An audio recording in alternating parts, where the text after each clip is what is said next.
Check, check, check, check. There we go, guys. Sorry. Perfect. One of these usual things, not sure what it is, but good evening. Hello, everybody. We were not planning on doing an evening show. I did a marathon Wake and Medicate session earlier today, and I'm very happy to say that I have not left this chair. Once again, to potential ass sponsors out there, no doubt, seriously, please help protect our asses. Help a brother out. Like my ass more in particular. I spent all day working on this, which is getting set to go for, these are all the different things. This is just a PowerPoint that goes along with my speech, but as you can see, there's a lot of slides that get into the different topics. So this is what I was doing today, placing my speech. Big shout out to Mike Spry, you know, a National Geographic writer, helped me with my my editing of my final draft, and of course, because when stuff like this gets done, you really want to give your all, and for me, that was $100 well spent on professional editing. Okay. Oh shit! I'm showing you guys my email box. I don't know why. But there you go.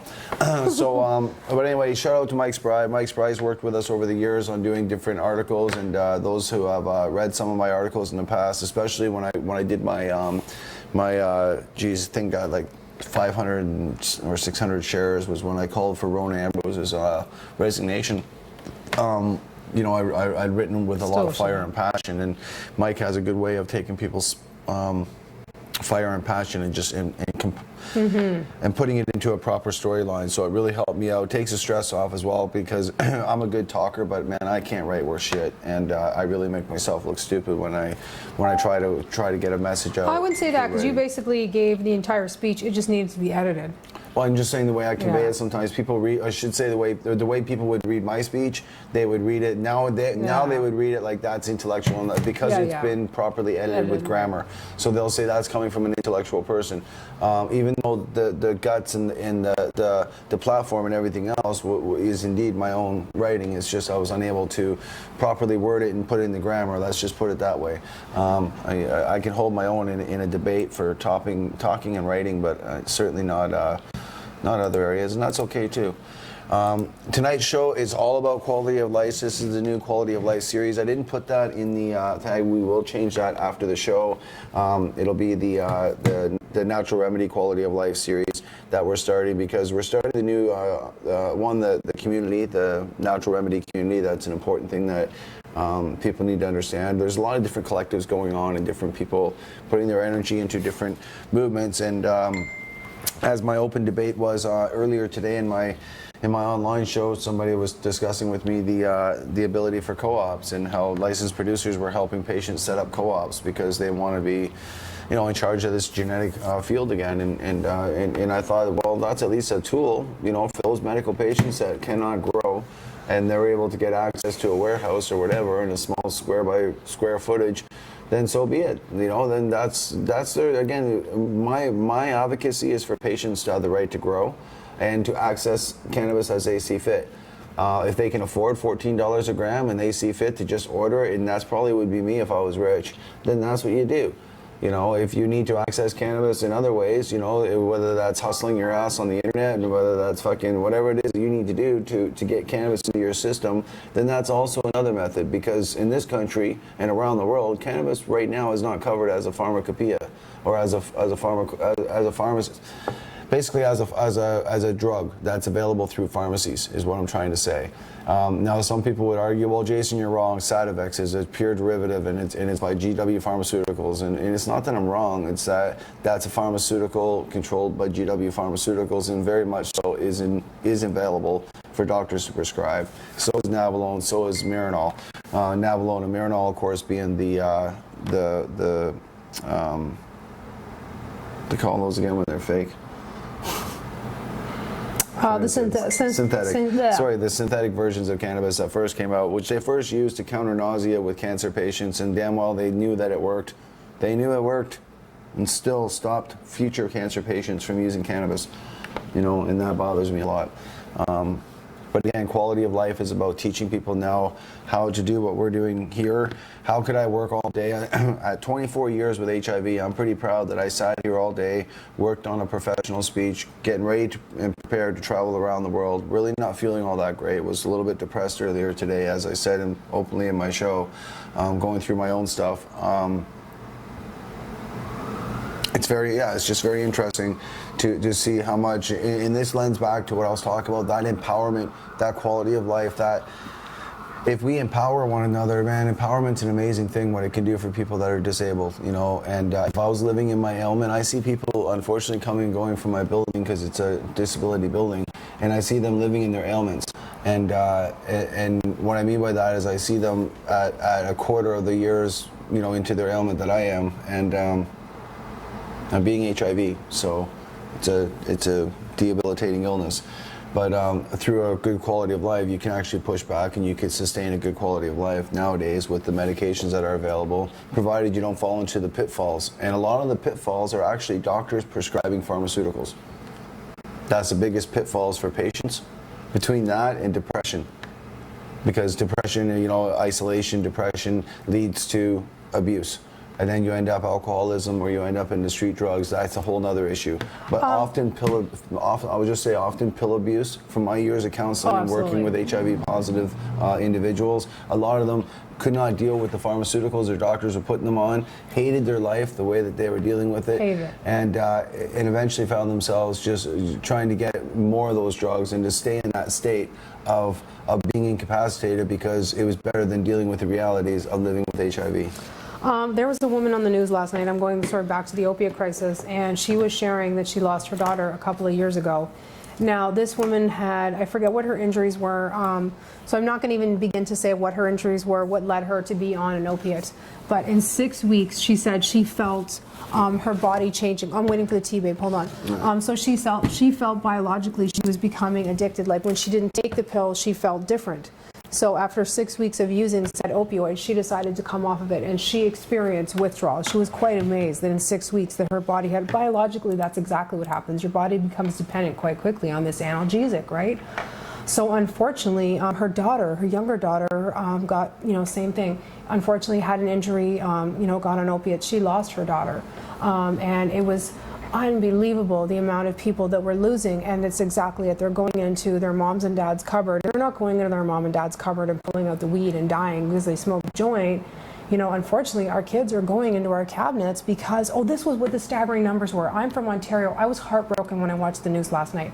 1 in 7 Ontarians are on opiates. Can you imagine? 1 in 7. 1 in 7 people from my home, our home, is on opiates now. And this is Ontarians. This isn't just Torontarians. No, this is all of Ontario, and this is the same thing we see in BC. It's not just the inner city. But Ontario, it's a small town. Is the most prescribed province in all of Canada. There's more people on opiates in Ontario than anywhere else. So, you know, what we think is a crisis out here, I wonder what the opiate numbers, I wonder what, you know. I think you guys should Google that. You have to Google the numbers for people that are losing their life in Ontario. Now, if fentanyl hasn't hit the streets yet, if we look at fentanyl, you know, coupled with, you know, sadly 1 in 7 Ontarians being on opiates, that's insane.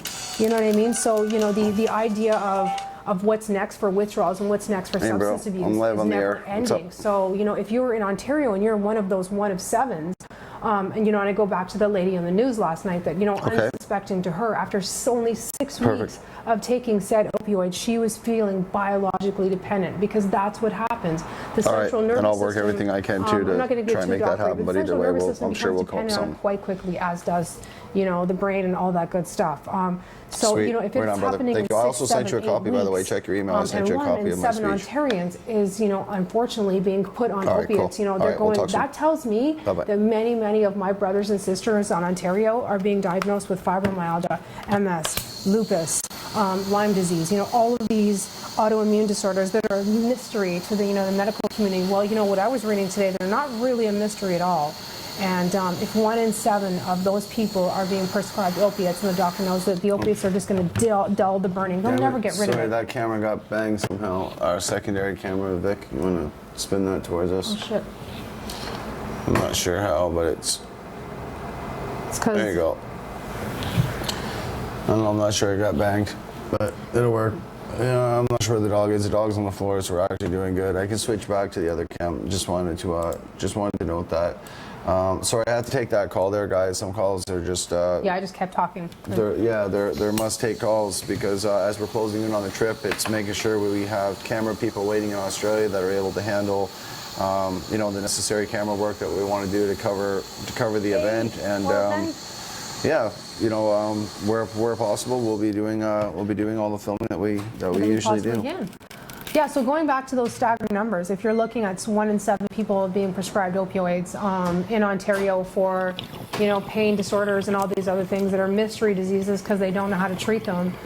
Essentially, what we know, and if you go on the internet, you start researching this, endocannabinoids are a beautiful thing, and once we start feeding them with said cannabinoid, it's amazing what happens and how the healing really begins.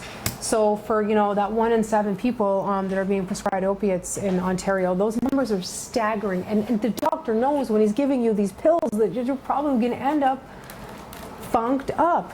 You know what I mean? Because biologically, it is going to happen unless you're some kind of superhuman. And it happened to me because it happens to everybody. And I only took those buggers as prescribed because they terrified me as a counselor. But I also understood that biologically, I had no fight back. You can't fight biology. You know what I mean? So 1 in 7, man, 1 in 7. That's that, man. That made me stutter. So, anyways, I'm gonna pass it back to you. I was crying last night watching the news. I really was. Well, I wanted to definitely get on with talking about the quality of life factors because there's been a lot of patients who've been shooed away from extracts and shoot away from different things. I wanted to make sure that people.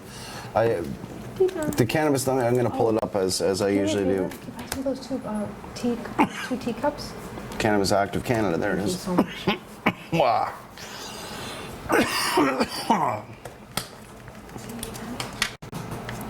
We should maybe just in case. Well, I guess here's Department of Justice. Let's take a look at them first. These guys are always fun to take a look at. Now, the current laws. Most importantly, they make it very clear here. Now, this is where Allard opened the door. This was never here before. But they say that storefront operations selling cannabis, commonly known as dispensaries and compassion clubs, are not licensed by Health Canada under the current law and are illegal. They are supplied by illegal growers and sell untested, unregulated products that may be unsafe and of particular risk to children. Right. Now, I just want you guys to understand this is the Department of Justice website, as noted. It's important to understand that as we're looking at discussion and regulations, because I've talked about this for 5 years, and believe me, it was even only a few months ago before they tabled their legislation where I told people, unless you're a legal supply, you're not going to be able to sell cannabis. You're going to be selling either licensed producer cannabis through one of their outlets, which is they're going to be the future dispensaries, their storefronts, because in Allard, the judge said he did not like the mailing of cannabis. He did not like to see it mailed through the mail order system. He didn't like that. He didn't think it was secure enough. He liked the idea of frontline service. Unfortunately, it threw the football right into the hands of the licensed producers and not craft cannabis. And the justice has been swift. The Justice Department has been swift to act not only on this but also on new laws that are tabled right now for or to be enacted. And should they become enacted, then they give the judge if you want to take a look at it, it's Bill C-45. Its first reading is in Parliament. Or was already in Parliament, April 13th, just 7 days before 420, they made the first reading and passed. So it means that they're looking at this legislation as sound and constitutional. So once again, Bill C-45, those looking to stop it, that's also the one that involves your driving and everything else that is impacting Canada right now. I was happy to add into my speech about talking about the legalization task force because we got back. It's very funny because I'm talking about, on one hand, we got about everything we wanted in Allard. So, everything that we fought for, the medical patients in Allard, we won. We got back. See, Allard was never about seed to sale. It was never about that. It was never about controlling the genetic bank. It was about having the right to grow the plant and supply ourselves with medicine and to use it in all of its forms. That was won, invoked, and enshrined in our Constitution under Section 7, Charter of Rights and Freedoms, which is your right to liberty and security of the person not to be deprived thereof, unless in accordance with the principles of fundamental justice. And that's where, of course, the government's principles of fundamental justice was public safety, which they failed to substantiate in the court of law. But that being said, it does not stop them from being able to heavily restrict access and heavily, they're citing protecting youth. And as time goes on, I'm going to pull together stats. This is what I learned in Allard. Our most powerful weapon, that camera's shot again. It's the tape. Sorry, we got to get a better tripod for this. It's okay, I'm just letting you know that it's crunk on us again. Look over that one. But the other thing about the restricting the access, now we're going to see a lot of protecting the youth here. What I'm going to be doing, and it's good to let other activists know what I'm doing anyway, because you guys, I believe if we all do this is what we did at the beginning of Allard. A bunch of different activists started looking for fire stats and mold stats. Well, I'm going to be starting to look for the kid stats. I want to see where in the world has cannabis hurt children. Where in the world are there cannabis protection programs based on the fact that cannabis has been legal? Where are these statistics to warrant this approach to policy? It's a bad approach to policy that's going to see more people do time in jail. It's going to lock up more of our brothers and sisters, and it's going to hurt more youth, with respect to their futures, because they're going to catch a case. Nobody should have to catch a case. Legalization means stop criminalizing. And the legislation that's proposed just opens the doorway for, if you do not sell legal supply, meaning if you grow your own weed, because you're allowed to, you can share with a buddy, which is fine.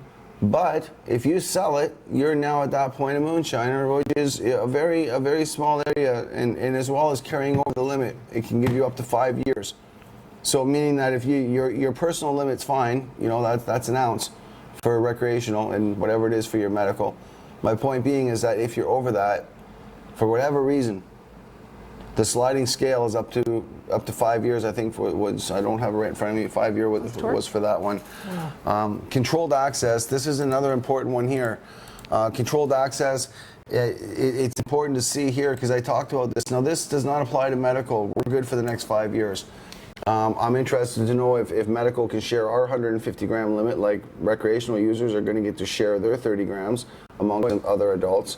I think that I should be able to share my 150 grams I grow with another consenting grower that's growing their 150 grams. But this is examples of legislation that is poised. The most important, thanks to Allard, this would never have been talked about. So 4 plants, do you have to order them from licensed producers and do you have to keep them under 100 centimeters? It's kind of stupid, but yes, that's what they're saying. Does it apply to medical? Not in this juncture. At this time, 100 centimeter rule does not apply to medical cannabis. And once again, I say medical cannabis very proudly because finally Canada has stopped calling it marijuana and finally started calling it cannabis. It's the access to cannabis for medical purposes. Now that's for two good reasons. Most importantly, they're going to be able to put their products into pharmacopoeia once again. The botanical name is Cannabis sativa. So they'll be able to now use that and put it back into pharmacopoeia and be able to once again even put a DIN number on there. And then these big provincial formularies will be covering medical patients' cannabis from these big companies, these big corporations. And that will change a lot of things. My bigger concern is some of the tracking and labeling and other requirements that they initially had set out, because originally there was going to be no home growing, so it meant that the only way that you could actually possess anything was if you had one of the licensed producers. There was only going to be 50 companies, so it was easy to try and get a list of just these producers that would be legally allowed to make these containers and sell cannabis in them. That was the original plan. Of course, no home growing was ever part of the plan. What Allard did was set constitutional precedents to make them look at home growing, not only for medical patients, but by virtue of our win, by failing to prove no public safety, failing to prove any public safety with respect to home growing, it opened the doorway to the legalization task force, not only having to look at growing, but recommending 4 plants for every adult in the country of Canada, if they so wish, to plant and grow. urban, agricultural, it don't matter. It's what's been put out for table. It's been, again, how this is going to look when it's all refined and done, we don't know. I'm not saying it's going to be perfect. No. By no means am I trying to say it's going to be perfect. I'm just letting you know that it is what it is. It's an amazing. It's an amazing turn of events. There's a few different things going on at one time, moving and shifting gears going on for the patients of Canada. And I really like this because for the next 5 years, because our program's not being messed with, aside from the designated grower part, I don't know what's going to happen with that. It's a lot of stuff's being hushed up in the upper Schwantz, if you have it, of the government. All we care about is telling the story of the coalition. It's like I said to Conroy when I signed off on closing out the accounting with him, and I said I want to thank the lawyers, and most importantly, I only asked for one thing, and with witnesses there, I asked for that one thing, which was for Mr. Conroy, was to do a documentary and tell the truth about what took place here in Canada, not just what took place in the courtroom. That's historic. But that would never have happened in the courtroom if it wasn't for the historic movement that took place on the ground. That doesn't get so much talked about. And for that, if it inspires other countries to take back and give their people the right to grow, then my God, let's tell the story. Let's inspire. Let's empower. I want to get back to empowerment because there's so much ties into quality of life. In fact, you're not living any quality of life if you're not helping to empower or living in empowerment. See, I get my help. I did a very long show earlier today, but there was a lot of empowerment in just giving back a little bit. Never about numbers, never about anything. It was fun just to do the show and find myself talking and just getting stuff off my own chest, dealing with my own medical issues while also talking to you guys about the pressures of having to play a leadership role in speaking for Canada and what just happened here, with respect to Allard, which is it's a lot of fun to do. It's something that, I started it. I'm very happy to be speaking about it, but at the same time, it's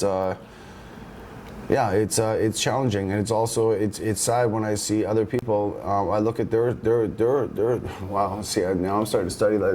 I'm catching this from Vicky. Starting to study, but I look at their laws, and their laws are if they had a Charter of Rights and Freedoms, their laws wouldn't exist. Some of their laws are so harsh that I understand why people won't lie to join in public. I understand why, and it's also it's not much about being rebellious. Not always does civil disobedience. Part of my speech is talking about how to invoke social justice, sometimes we need to engage in civil disobedience as activists or advocates. Nobody will tell you any different. To truly invoke change, sometimes social justice needs to invoke civil disobedience. And it's just part of who we are. It's no different than you must have war to have peace. It's very much so. It's a true factor of life, and we can apply many different things to it. Anyway, I'm rambling at this point. I'm sinking for breath. It's been a long ass day. I'm gonna check what that message is, and there's the Health and Hemp Expo. I got a couple commercials here that are queued up for that. Awesome. We're working on a new natural remedy commercial. So if there's anybody out there that is on the natural remedy and using it on a regular basis, we have a few people that are already contacted us. But reach out to me at cannabisofcanada@gmail.com, and we can just Skype you in to get the information that I need to be able to put this together in the way that I want to produce this particular commercial. So we'll be airing that each week on our show, and we're working on a couple other things as well. But I don't want to let too much out of the bag. What was the other thing I wanted to talk about too? I'm gonna pull up more on the Cannabis Act. Now, Vicky found out some good information. I don't like taking credit ever. This is the problem with working with a really good team of investigators and people that have their finger on the pulse.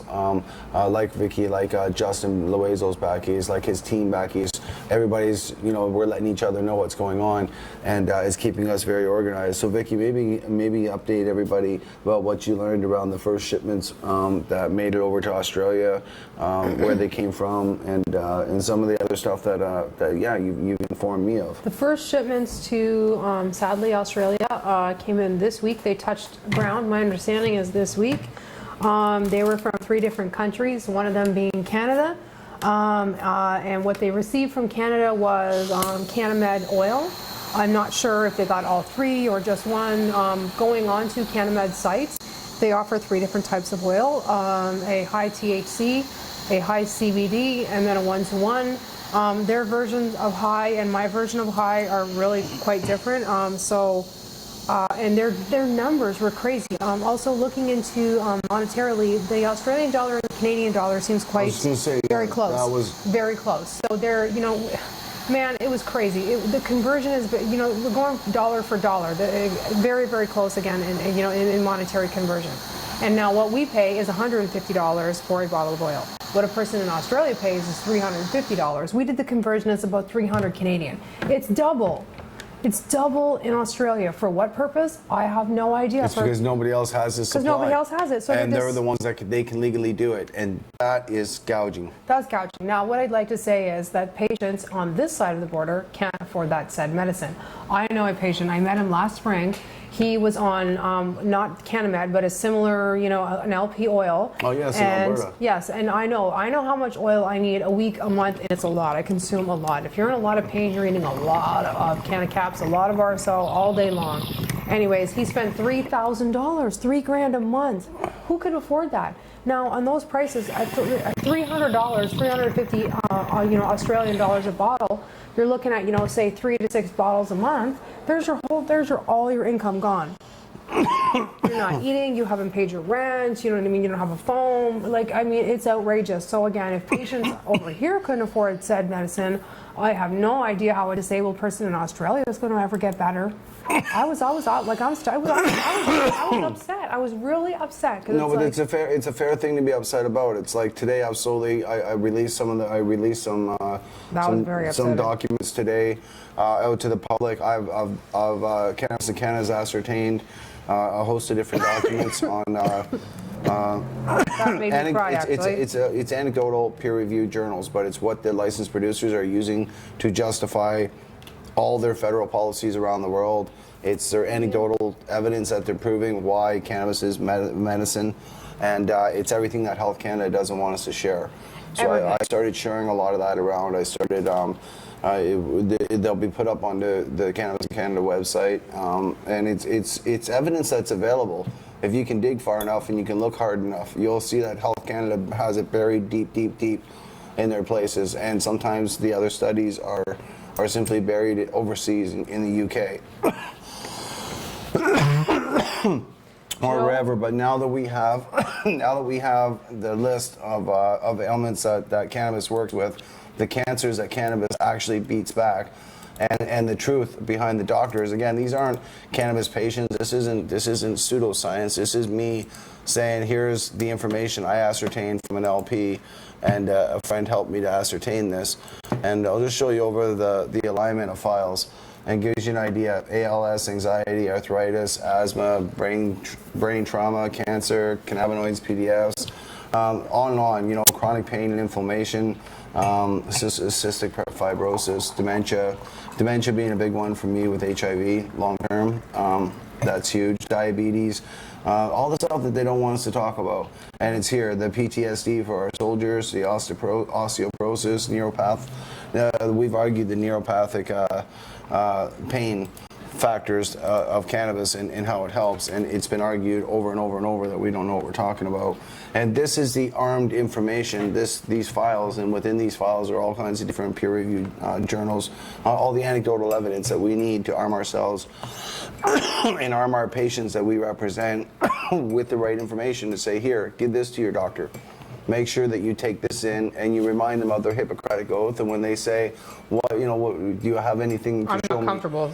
Yeah, a lot of them will say, "I'm not comfortable." And the final thing is, guys, contact me. I'm not sure how to do this, and I'm going to talk with Mr. Conroy. But I believe that the Canadian Medical Association or Canadian Medical Protective Association, that's who insures all the doctors in Canada. They insure the Canadian Medical Association.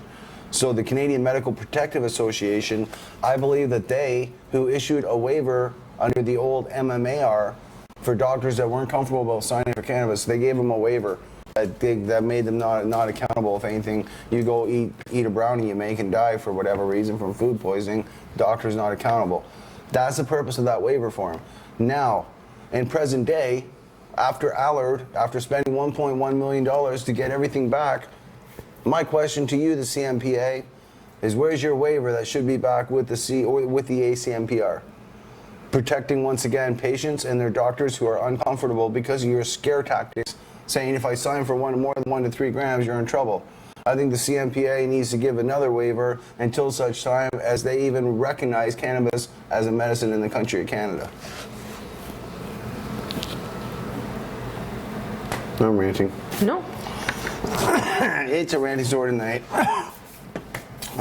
How's everybody doing?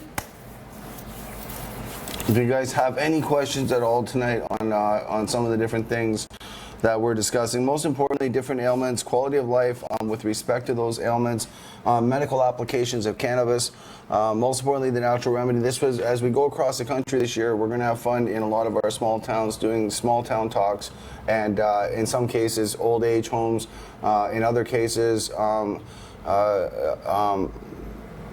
I don't even want to get into. I got, again, some of the places are, they're very interesting. The different ranges. See, cannabis has no, it has no boundaries with race, or it has no boundaries with regional dynamics. You know, whether you live up in the mountains or whether you live in the urban city, it really doesn't matter.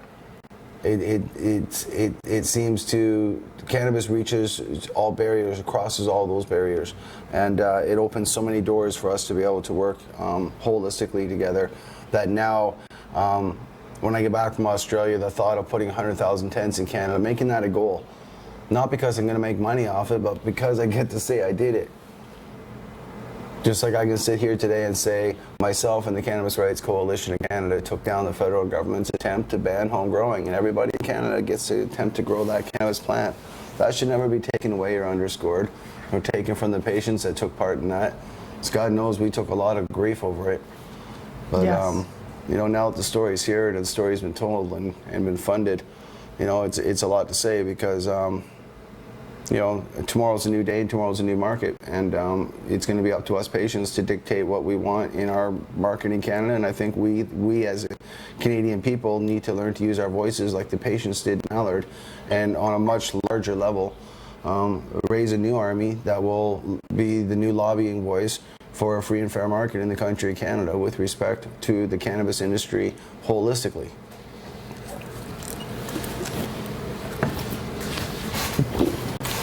Go ahead. Why didn't you check your phone? I was just reading the comments. I'm getting some weird comments about banging on Chinese glass. I got a Chinese. Banging on Chinese I got glass? a Chinese one piece I got at home. My dad's a cheap bong, but that's way back in Ontario, and that's only because when I go back to my dad, if I smash it, I don't care. This piece here is yeah, Drew, I'm confused. This I'm is like, a Drew Edwards. It's not the greatest piece. I mean, honestly, Drew did this amazing piece before. This is so I don't, because I bashed We only everything. paid a few $100 for this one, but that's because my wife broke up. I had a custom piece that Drew made for us. Actually, Drew should be up in our sponsorship reel. Yeah. Sorry, that took me by surprise. As a sponsor of the show, and I always felt bad because it got broken by accident, because otherwise we'd be showing it. It was really nice smoked glass, but you know what? It was like a double encycler, and it had CinC, frosted on the bottom. It was beautiful. Queese Hamilton. So everything we're banging on is either local or, like Jason said, we love Master Glass. All of his bangers are essentially made to gather. You know what? I love it because you don't need a drop down. You don't need all this extra stuff. Every piece I've had from Master Glass is made to catch all of your resin, resin, whatever the heck you want to call it. Anyways, it makes it so easy for retrieval. Warm it up, bend it over, boom, Bob's your uncle. So anyways, yeah, Helmut, I'm not too sure what you're saying. You're saying some kind of something about Chinese glass hurting people. I don't know about all that stuff, but I do like to support locally. And Master Glass, Dab Sauce, Queese, these are some of the glass blowers that we support and we bang off of on a regular. And honestly, they're pleasurable. They're very, very nice to hit, actually. At the same time, I mean, there is a lot. I mean, honestly, nothing wrong with Chinese glass, though. I've had to grab a lot of Chinese glass on the road, yeah. And believe me, when I'm on the road, you're right, I don't look to get any heady glass. In fact, I've learned after several $100s of experience, not to buy heady glass and to not take my heady glass if I do have any with me. Now that might only be a $300 piece, but I don't even take that with me when I go on the road. I break everything. And that's just because it's not worth taking the risk of breaking any more. I went through the heady glass trendy experience, and unless it's given to me by a glass blower to promote or gifted in some way, then really I don't have one. In this case, it's Master Glass, who's been a sponsor of the show for a while, and we support a lot of the work they do back there. Absolutely. Including Dave Rowe and Earl Electric. If you're around Ontario, hit up Master Glass, the Master Glass Concentrate series. It looks and sounds awesome. Justin is filming, following, and it sounds like a dabby good time. Unfortunately, we can't be there. We'd like to. For you? Cheese. John, you know what? Didn't Winter grab coffee?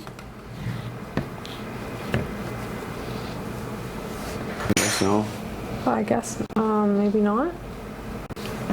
I'm not sure where she is. I could call her. I'm gonna. Well, I guess we'll keep it going for now. Yeah. But there should be a coffee in Kids Killing Me. Is that my coffee right there?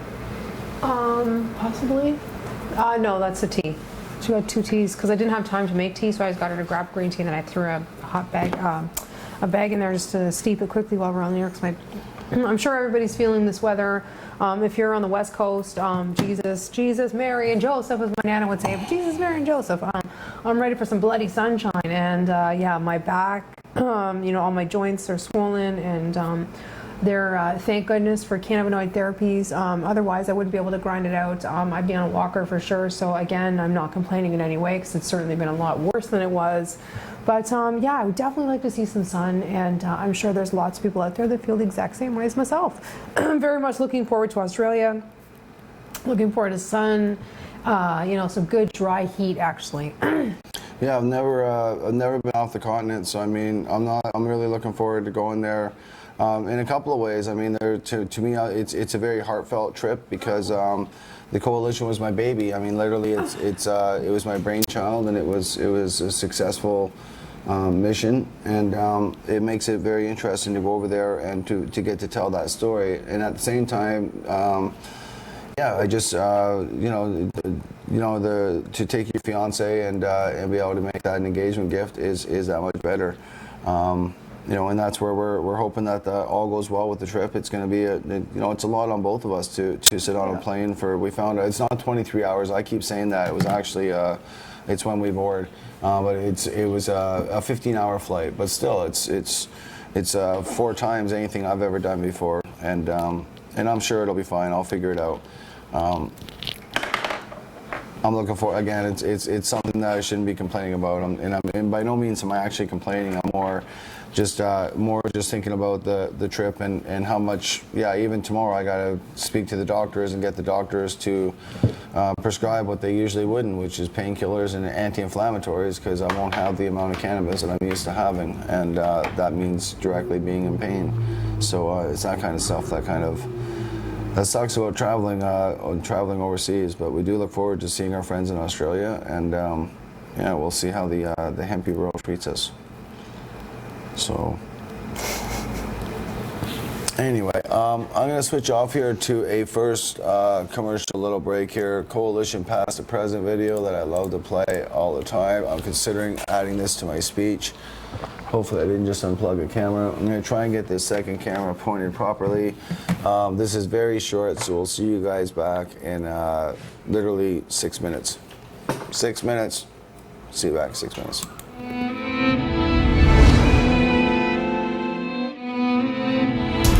The Canadian government's getting out of the marijuana business. Canada's health minister announced changes to medicinal marijuana access. They're aimed at reducing crime, but many people think it will do the exact opposite. He's one of 26,000 Canadians with a license to grow medical marijuana, starting to feel anxious again since the Canadian government announced the system's about to change. Soon there will be no more medical marijuana produced and distributed by the government, and no more growing regulated marijuana from home.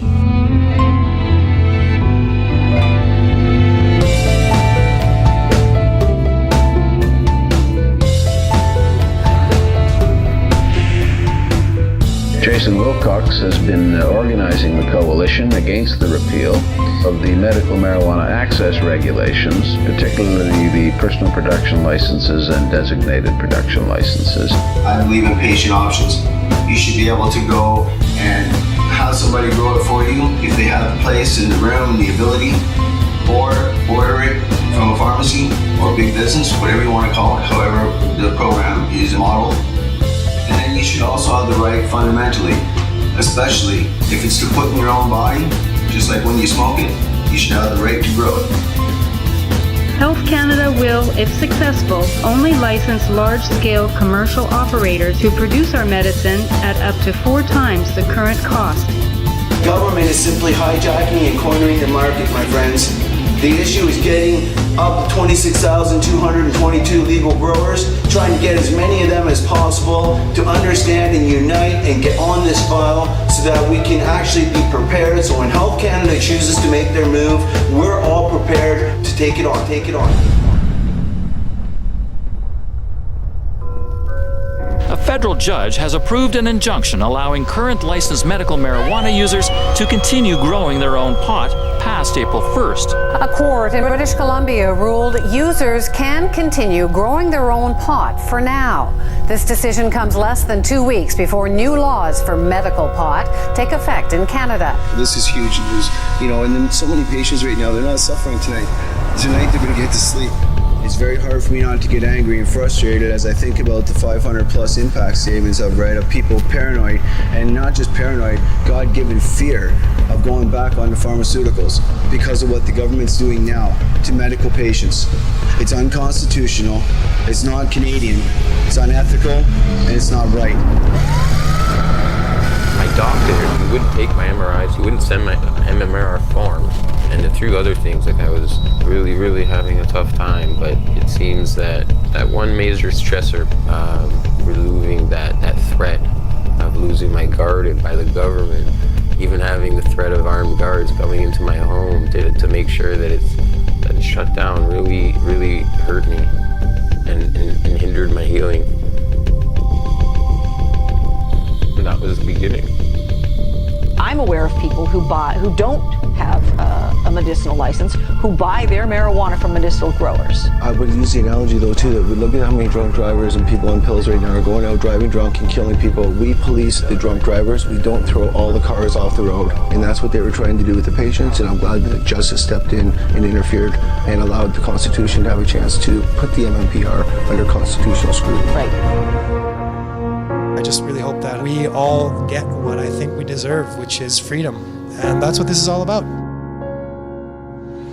The coalition of what's going on, these are people that are willing to stand up to the government with their endless amounts of money in pockets and, do what we can, hit the streets, hit the roads, canvas, talk to people, just go out there and promote to one person at a time, change perception and views by, articulating truth. And, I'm proud to be a part of that movement. Now we're at $180,000 raised. What are we looking at over and above the $250,000 that we originally set out? I'd have to estimate high. I'd have to say, look, let's shoot for $1 million because who knows? You've seen the attitude of the federal government. They recently are putting ads on paid for by the taxpayers about the dangers of cannabis. It's just another herb. There's going to be a lot going on in the next year. It's our one big historical chance. Either we make it happen or we don't. It doesn't matter who you are or what you are. If you have a belief in ensuring that people's rights should be taken care of, you should be donating. It's for the people. It's we the people who want this, and it's coming. People needed access to these products because it helped prolong and help save a lot of suffering. This is going to end. We're past the point of whether we will or will not win our gardens. We will. So yeah, you licensed producers, you better be worried. I'm not going anywhere. This is far from over. I'm pretty confident that you're going to win. I mean, you can't guarantee it, but I feel like that's going to be a preserved thing, the right to grow your own cannabis for medical purposes, as it should be. I think that we got a super strong case. I'm really looking forward to what John can do in the court, and I hope it's heard fairly and with an open mind. I hope we legalize, but again, I hope we legalize with gardens so that there isn't this fight that I worry about between the underground, these growers that exist, and I know them. You know, the BC economy is almost run by these growers. You know, if that starts a gas war, then security is going to go up because the gangs get involved or real organized crime gets involved. I say, why doesn't the top down first recognize it as medicine, take it out of the CDSA, classify it as a safe and harmless herb it is, and call it, put it into herbology, or put it back into pharmacopoeia and let the doctors prescribe it the way it should be, and look after the damn patients. At the end of the day, it's about the patients. All right, we're back. Hey, got that transition actually on time. Hey, Brandy Lee B, Brandy LBB, one of our regular people. You know the tea's hitting me, natural remedy tea. Man, I can't wait to go across the country because there'll be a lot of tea parties. And I never thought I'd say that. It sounds a little girlish, but at the same time, literally sitting down, having some tea parties, because I love to see people's eyes go from clear-eyed to completely medicated. And it's very similar to when you sit and you sesh with anybody, but in this case, it's from drinking tea. And I'm not sure why, I'm not sure how, you know, but for me anyway, and for everybody that's drank the tea, what I find the tea is quite fast acting. And you know what, the quick onset when you're having a rough day or you're in pain, it is great. And again, Jason and I filled this up. This is 6 cups. I put 1 tea bag in 6 cups, and that medicates us well throughout the show. At night when we're going to sleep, both of us are heavy hitters. I'll use a bag for myself. But if you're new to using tea, I would definitely say start with 1 bag, 6 cups, drink a cup at a time, and go low and slow. Go low and slow. You know what? Because like I said, it hits quick, and I find the teas hit hard. But for me, the hitting hard is just genuine relief. I wish I got the hard hit. What I get is like, oh, thank you, God. And that's what's needed, though. I mean, when introducing it to people that don't want to smoke, they don't want to get high, they don't want to even see the weed. When you introduce them to a tea bag, and you have a good discussion, and then all of a sudden when that person feels pain reduction and feels they're like, what is that? Well, you're medicated, man, or sir. And that's an amazing feeling. It's an amazing thing to go through, and it's amazing way to introduce people that are otherwise still in the closet when it comes to using cannabis due to our federal government's reefer madness of 95 years. You know, they've crippled the mental capacity of a lot of people to believe that cannabis really is a healing herb. Well, and continue to, right? Again, I go back to the stats from last night's news. You know what? We lost a couple hundred people here. We're losing, upwards of 200 people here a month on opiates. And if 1 in 7 people are being prescribed opiates in Ontario, how many people are we losing in this? And we're not a big nation to begin with, people. Canada, we're not bamboozled with people. So we're losing a mass amount of people, and all the while the government's saying we got to tax, regulate, and criminalize this harmless plant that could essentially, I believe, fucking eradicate, dare I say it, eradicate substance abuse from the earth. And all the while, this this is a plant that's healing children. It's healed so many of my ailments. I watch it healing you. I watch it healing person after person after person. And I also know that 1 in 7 people in Ontario are prescribed opiates. So I know that today some poor brother or sister went to the doctor because they had an ailment, they had pain, they were in an injury, they fell down the stairs, something happened, and they went to their doctor because they were in pain, and their doctor gave them Oxycontin, or their doctor gave them Percocet, or some morphine or something. All the while, they could have been sent home with a prescription for cannabis, and they could go to their dispensary, go to Just Compassion, go up to Can Do, go to Karuna Health, fill that prescription, go home and actually heal their body, because your body has an endocannabinoid system. So you're feeding it what it needs, especially when it's in trauma or injury. You know what I mean? I mean, really and truly, at the worst of times is when we need to feed our ECS. What do they send us home with? Freaking morphine, freaking Percocet, freaking something that's killing your organs. Again, so we're nowhere near, the fight for justice and all that stuff, yes, we're still doing that, but I, like Jason, believe the fight now for cannabis is the fight for education. It's the fight to ensure that the person that's going to the doctor tomorrow in Ontario understands that there's alternatives to pain management. If 1 in 7 people, 1 in 7, that means a lot of people suffer with pain, MS, lupus, fibromyalgia, Lyme disease. I could keep going. 1 in 7. That means a lot of people are suffering. You know what I mean? And how many of them went from suffering to, oh my God, get me out of here. Now we're in addiction. So you took what was a terrible situation, you know, we went in with trauma and or injury. You took what was a horrible situation with your physician and then made it worse. You know, now you're running to the street, you're buying pills, you're doing this. I mean, I was an addictions worker. I saw it time and time again, so much so when it happened to myself, I took my pills as prescribed because I was terribly afraid of what would happen to me. And I still suffered withdrawals. It doesn't matter what you do and how good of a patient you are. At the end of the day, it's a matter of getting the, and this is where I'm going with this, and the reason you see the Natural Remedy banner here is us getting the Natural Remedy products in your hands, because in order for you to apply what we're talking about, you need the end product. And if you're not supplying yourself with it, then you need to go to the people that are willing to supply you with it at a reasonable cost and at an effective, with an effective product. And the reason I say effective product is because I've watched my wife, and when we went to California, this is why I fear Australia. When we went to California, we didn't take anything with us, knowing that my bro SoCal OG out there was definitely going to be looking after us. So there was no issue of whether we'd have cannabis. No. But what I was surprised is that when she didn't have the right CBD, that was properly extracted by a chemist and properly at 65% and properly monitored. When it wasn't done that way, she was not able to sustain as well. She had to use alcohol at some nights to sustain at dinner so that people didn't see. Well, no, that's okay. That's like me. Some nights I have to have people see a few beers and they're like, oh, why you got beers in your picture? It's like, man, you tried being 24 years with HIV and do a 12-hour day. You know, it's hard. You know, so a couple of beers, sometimes that's our painkiller. And that really sucks. Yes, and you know what's funny, because we were talking about, friends, this isn't just our problem. This is a global problem.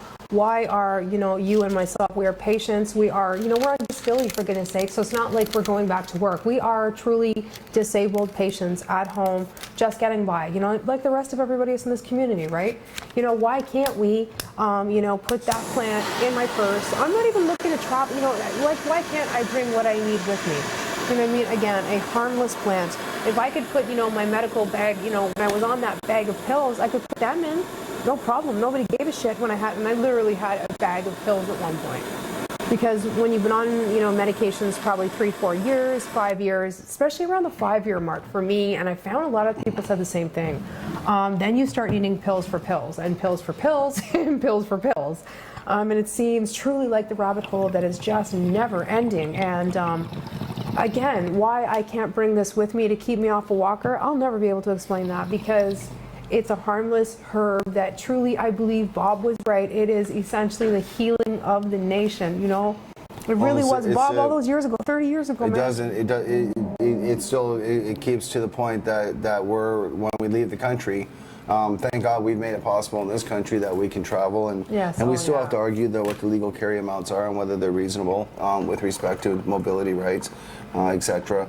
Most importantly is the one thing I learned is that when I seen her starting to suffer, and I couldn't get her the CBD. You know, it wasn't an issue of money. It wasn't an issue. No, I tried. It wasn't an issue of connections. I mean, we were connected with everybody. We were the facilitators. I was a keynote speaker. So it wasn't an issue of connections. It was that I could not get her the same CBD that I could get her through the Natural Remedy. I can't explain it. All I know is that when my wife's in pain is when she's not in pain, and I can tell the difference. And I know when I picked her up from Ontario a few times, I've seen her on a walker. And in her inability to walk. That's her quality of life when cannabis isn't at its optimal. And again, I'm talking about optimizing your input. So you guys understand when we're talking about using cannabis holistically, it's understanding what you're holistically trying to do, keeping your titration up, using it 3 times a day. And it's not just bragging, it's not about being a pot star, it's so much the opposite. It's about every time we hear somebody feeling it better and doing better and living a better quality of life, it makes us happy. Just like every time I hear somebody's downloaded their ACMPR and they're planting their first seeds and they're all excited, it makes me excited for you. I know it may sound fucked up, but that's my reward. You know what, Helmut, you brought up a very good thing. Again, on the news, I'm sorry I forgot this. Thank you for reminding me this. Again, we're going back to Ontario numbers. Not only was it 1 in 7, I'm not sure the number for children, but there was thousands of children in Ontario currently, right now, being prescribed opiates. More children than ever are being prescribed. Oh my goodness, they went into a young person's home. They had a low dose of morphine, risperidone, which when I was working in the mental health field was prescribed for schizophrenia and mood disorders. So yeah, we've got ADHD, morphine, risperidone, and then some amphetamine. You know, talk about saving the kids. And you know what, I agree. How many of our children could benefit with ADHD with cannabinoid therapies? Let me put it this way, guys. Last year, while the government was kicking around what to do with us and what to do with Allard and how to deal with Allard and the federal, I mean the federal government of Canada.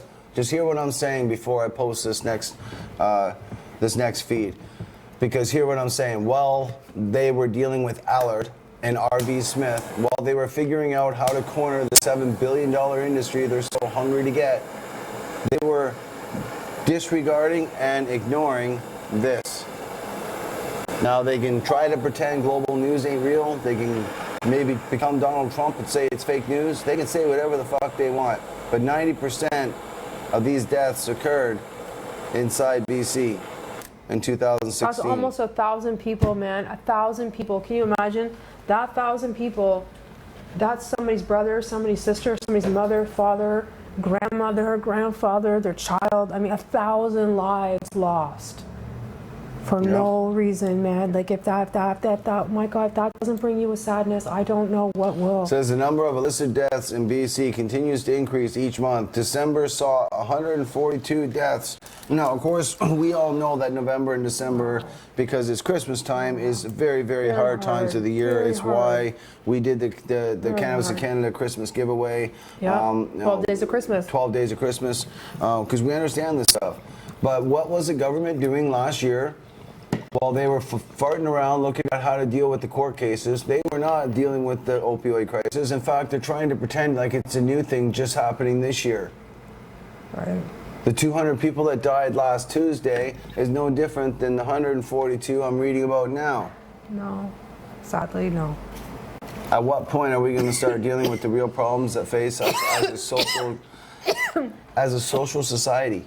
Yes, as a society. I'm a social justice activist. I ask you, take out the cannabis. At what point are we going to start dealing with the real problems facing our kids? If we want to truly talk about protecting the kids, because my God, I've protected mine, and I know Vicky's protected hers. And our children are about to be off into the world.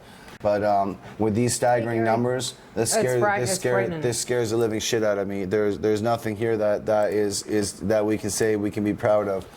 You can look here. The December brings provincial numbers for the whole of 2016 to 914 people. That's heartbreaking. 80% over the number of deaths in previous years.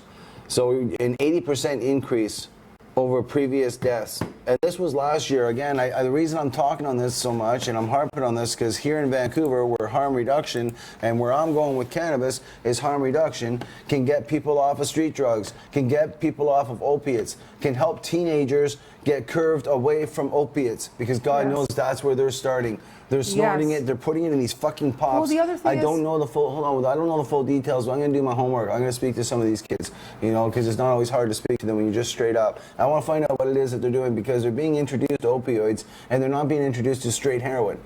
It's like a staging. No, they're not. It's a synthetic one. Yeah, it's a staging process. But then they get to the heroin later. Once they bottomed out and they're pretty much tapped out. But my concern is that while we're looking at cannabis and save the fucking kids, I want to go back at them with some real stats and some real facts about the opioid crisis facing this country and what the kids are really using, from home-based synthetics to God knows what else they're using in this modern day. I've heard some crazy stuff from my daughter that I could not believe, right down to cough syrup and all kinds of other shit. Oh, man. So, codeine and cough syrup, and then you add some other shit to it, and this and that. I'm not going to give out the recipe because I'm not giving anybody a recipe to get high tonight.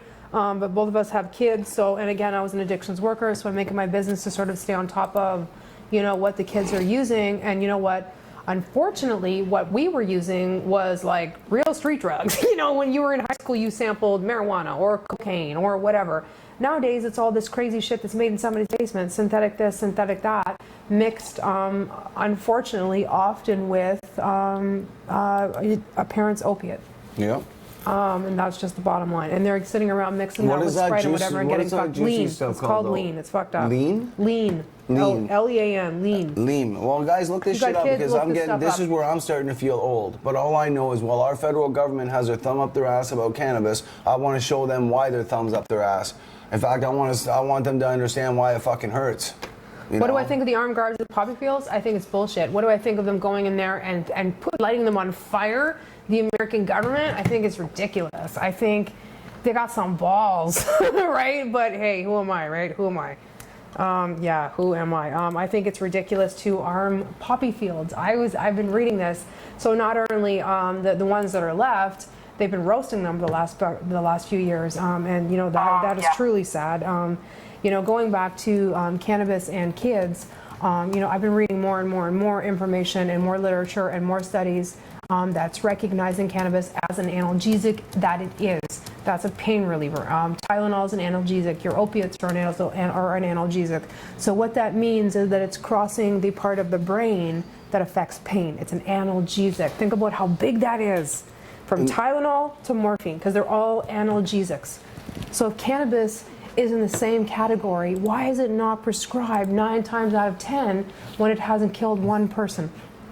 I mean, the more I learn about cannabinoids and the brain and the central nervous system, you know, the angrier and the frustrated I become with the lack of information that's being given at the doctor's office. To, you know what, my fellow Canadians. It really pisses me off, actually, because I was that Canadian being misled. And you know what? Yeah. I mean, you know what? I'm sure many of us, many of us, once you start to feel the benefits of cannabinoid therapy and you look back at your life and you look at the things that you've missed out on and, you know, the opportunities and things that have really passed you by because you haven't had the ability to get out of bed or even in too much pain, you don't have the energy and there's 1,000,001 reasons when you're suffering you can't participate in quality of life. You're right. You know, and then when you are introduced to a therapy that works so well and, you know, you can grow it in a tent in your house, not harm a living soul, you know, get your little disability check, still buy food and still pay your rent. I mean, how this information was kept from myself and, you know, billions of others, I have no idea. And if there's no forgiveness in me and, you know what, yeah, I just got nothing left. I don't know about this free healthcare, private healthcare. It seems like it's all the same crap. Sorry, I was just trying to look up the total overall pharmaceutical deaths. So that's a good point. You know what, Lindsay? Sorry, they're supposed to do no harm. If essentially they're supposed to do no harm right off the jump, you know what? You hit the nail on the head. This is really bothersome for me.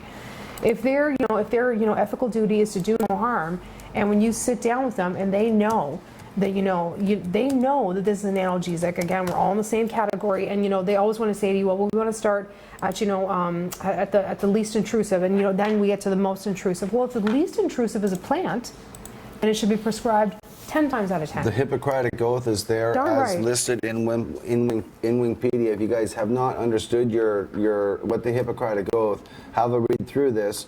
And certainly get familiar with this word, Hippocratic Oath, 2 words, and understand the physician's duty, and understand that they took an oath. This is no different than a soldier that takes an oath to do no harm. In their case, they take an oath to not talk about certain things. Well, this is an oath to do no harm.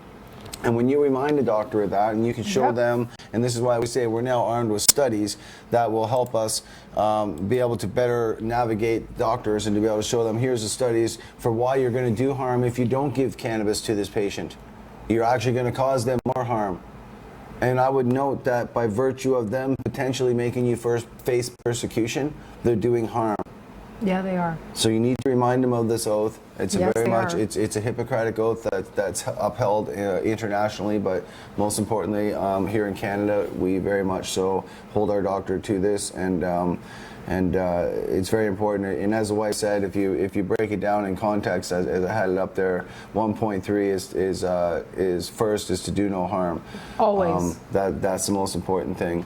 And again, some people would say, well, the doctor is doing no harm by protecting you from cannabis because he doesn't know any better. And I'll say that's fine if the doctor truly doesn't know any better. And that's why you should get to know an activist or an advocate. If you live in the Lower Mainland, contact cannabisincanada@gmail.com. And if we're available, Vicki and I will personally take you to your doctor and advocate on your behalf. We have ammunition for all ailments. It's more a matter of us starting to do this and starting to understand how to do it. And also seeking out the CMPA waiver form. That should be available. Again, I believe I should make sure that I haven't already made one.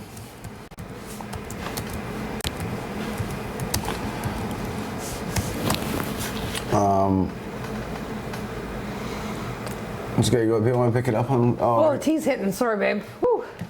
Okay, so here it is. I'll send this over, you guys, just in case anybody thinks Jason's full of shit and just talking out his ass. This is the federal government's Canadian Medical Protective Association, the people that insure all 80,000 doctors in Canada.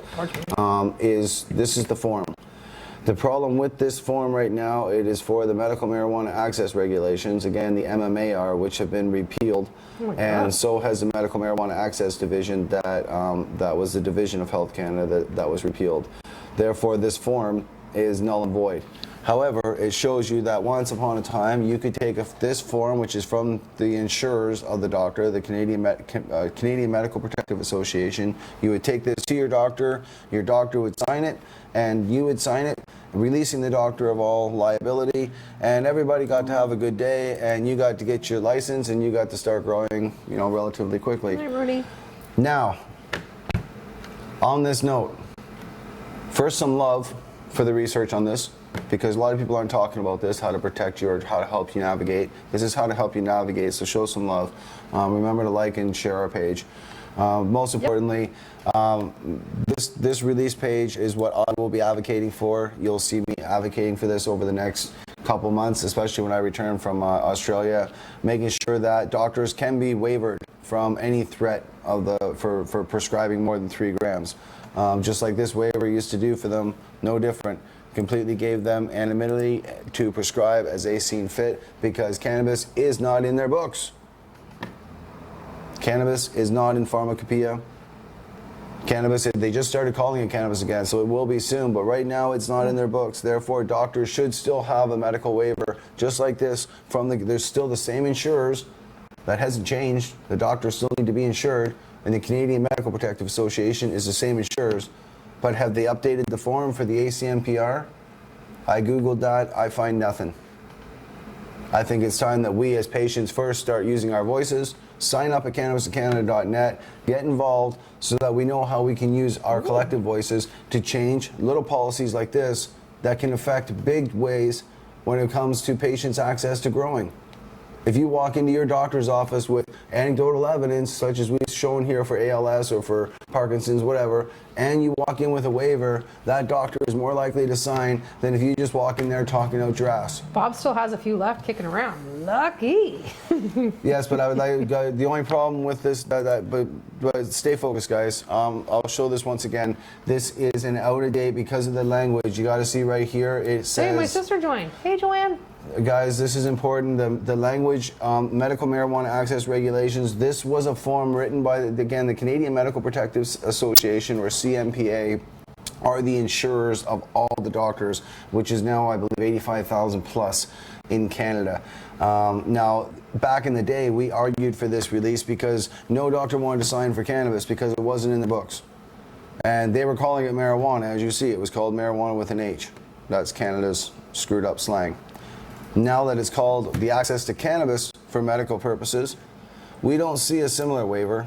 Of course, that would not favor, that waiver would not favor the licensed producers in any way. No. But in my opinion, if the Canadian Medical Association, these doctors, if they want to come out with such a bold statement that 1 to 3 grams is or is not enough cannabis for the average adult, including our soldiers who are suffering from PTSD, if Health Canada wants to make that bold of a statement, then I believe that the CMPA needs to give us waivers until such time as cannabis is in pharmacopoeia and doctors can reference it for what kind of dosage they should be giving. And we should not be looking at Israeli statistics when Canadian statistics of 41,000 patients are already on the books, and it suggests that 10 grams is the average prescription for Canadians. That, and you know what, my reading today led me to believe, you know, that what I felt in my own life and in my own health was correct. That, you know what, that somehow some of us, not all of us, some of us, if every single human being is born with an endocannabinoid system, some of us must be deficient for these autoimmune disorders to make sense. Because why does your body turn on itself? I don't know. Why do I have a thyroid issue? Why do I have fibromyalgia? Why do I have neuropathic pain? Why do I have arthritis? I don't know. I don't know why my body keeps, my first domino was my thyroid. Why that first domino started, I don't know. Why did the next domino topple? I don't know. I do know this, since I started cannabinoid therapy, I haven't felt this good in a million years. So, that led me to believe that all the things that I felt about being deficient in my endocannabinoids was right. And you know what, in reading some of the research Jason shared with me today, it actually validated 100% that fact that, some people, the research is today that some people do have endocannabinoid deficiencies, and as a result of that suffer with lupus, MS, fibromyalgia, Lyme disease, all of these, again, autoimmune disorders that seem to be, when you sit in front of your doctor, he has no answer, no reason why, and will this stop? When it stop? When will it stop? Will it flare up? Nobody has any answers. Nobody has any answers. And when you're sitting there and you're suffering, you need an answer. You need something. You need something, because I know what it went to be 5 years of getting nothing. And then when I finally got, at least got my diagnosis of fibromyalgia and neuropathic pain, then I could at least research what was, what that was and try to make sense of it, because it's hopeless not having answers. You know what? But I really believe, if the doctors maybe were more informed, and again, if you're suffering with any of those autoimmune disorders and you're, having a hard time getting your license, please PM me. I will make sure that the information that Jason shared with me, I will share with you gladly, so that you can bring these said documents into the doctor and you can say, bam, you know what, based on this research, some people suffer with an endocannabinoid deficiency, and I believe I'm one of those people, and these are cannabinoids that I need to introduce into my body to begin this healing process. You have an oath to do no harm, and this is what I need to heal me. So you need to help me, and somehow we need to meet in the middle. I would also note that, guys, you're sharing around the download form for the old form. The one thing I would note that if you do walk into your doctor, the one thing your doctor will recognize is the Canadian Medical Protective Association stamp. Yes. That is a federally recognized stamp, and they all know it. So they will still look at that form and say, oh, well, this may not say cannabis, which is the new program, access to cannabis for medical purposes, but they may still sign it nonetheless and feel more comfortable that they signed a CMPA waiver form that I don't believe has been repealed or pulled back. I believe the language has just changed as a result of federal programs. So definitely share that around, use that form, and most importantly, when you do see your doctor, ask your doctor, where's the updated version of this form? Where's the access to cannabis for medical purposes form? So I can waive you that, because that's what I want to get in the hands of patients. I think that this is a good start. I think you share this around, guys. Download this form and use this for ammunition. Contact us at cannabiscanada@gmail.com. We will get back to you where applicable, and where there's a lot of questions that we get that are common, we'll bring them to the show so we can try to show you guys what to do. I know that, not being funny and not trying to cut you off, but not being funny, if inflammation, this is what my, pain specialist told me, and everything I've read about pain is true. This is the truth. Inflammation is the marker for pain.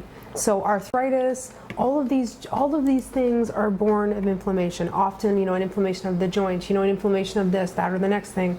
It's unbelievable how many things we could treat and actually start to heal people so that they get, like myself, could get back to the pool, get down to the water, walking the dog, having, like you say all the time, quality of life. Cannabinoid therapies will bring, a lot of quality of life to people like myself who had given up hope and were suffering, truly suffering, and never needed to suffer, never needed to suffer.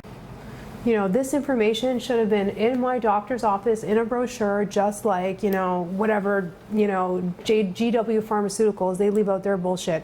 You know what, Jason and Vicky's cannabinoid therapies, you know, for example, that brochure should be in my doctor's office same way, so that when I sit down and say, hey, geez, I have options. You know, in a country that's tooting legalization, I don't see any options for patients. Never mind the rec market, I mean, there just isn't any information, period. So, you know, how legal is it? Not feeling very legal to me. And it's not legal, so, but you know what I'm trying to say. You know, even I believe, even like Jason says, when it becomes legal in Canada, I don't think it's going to feel very legal at all. Because people are going to, because people are going to continue to be persecuted and criminalized. Our children, you know, still, you know, neither one of them have medical licenses. So let's say they're walking down the street. You know what I mean? Jason, I don't think it'll be as much the children as it will be the people trying to stay in the industry.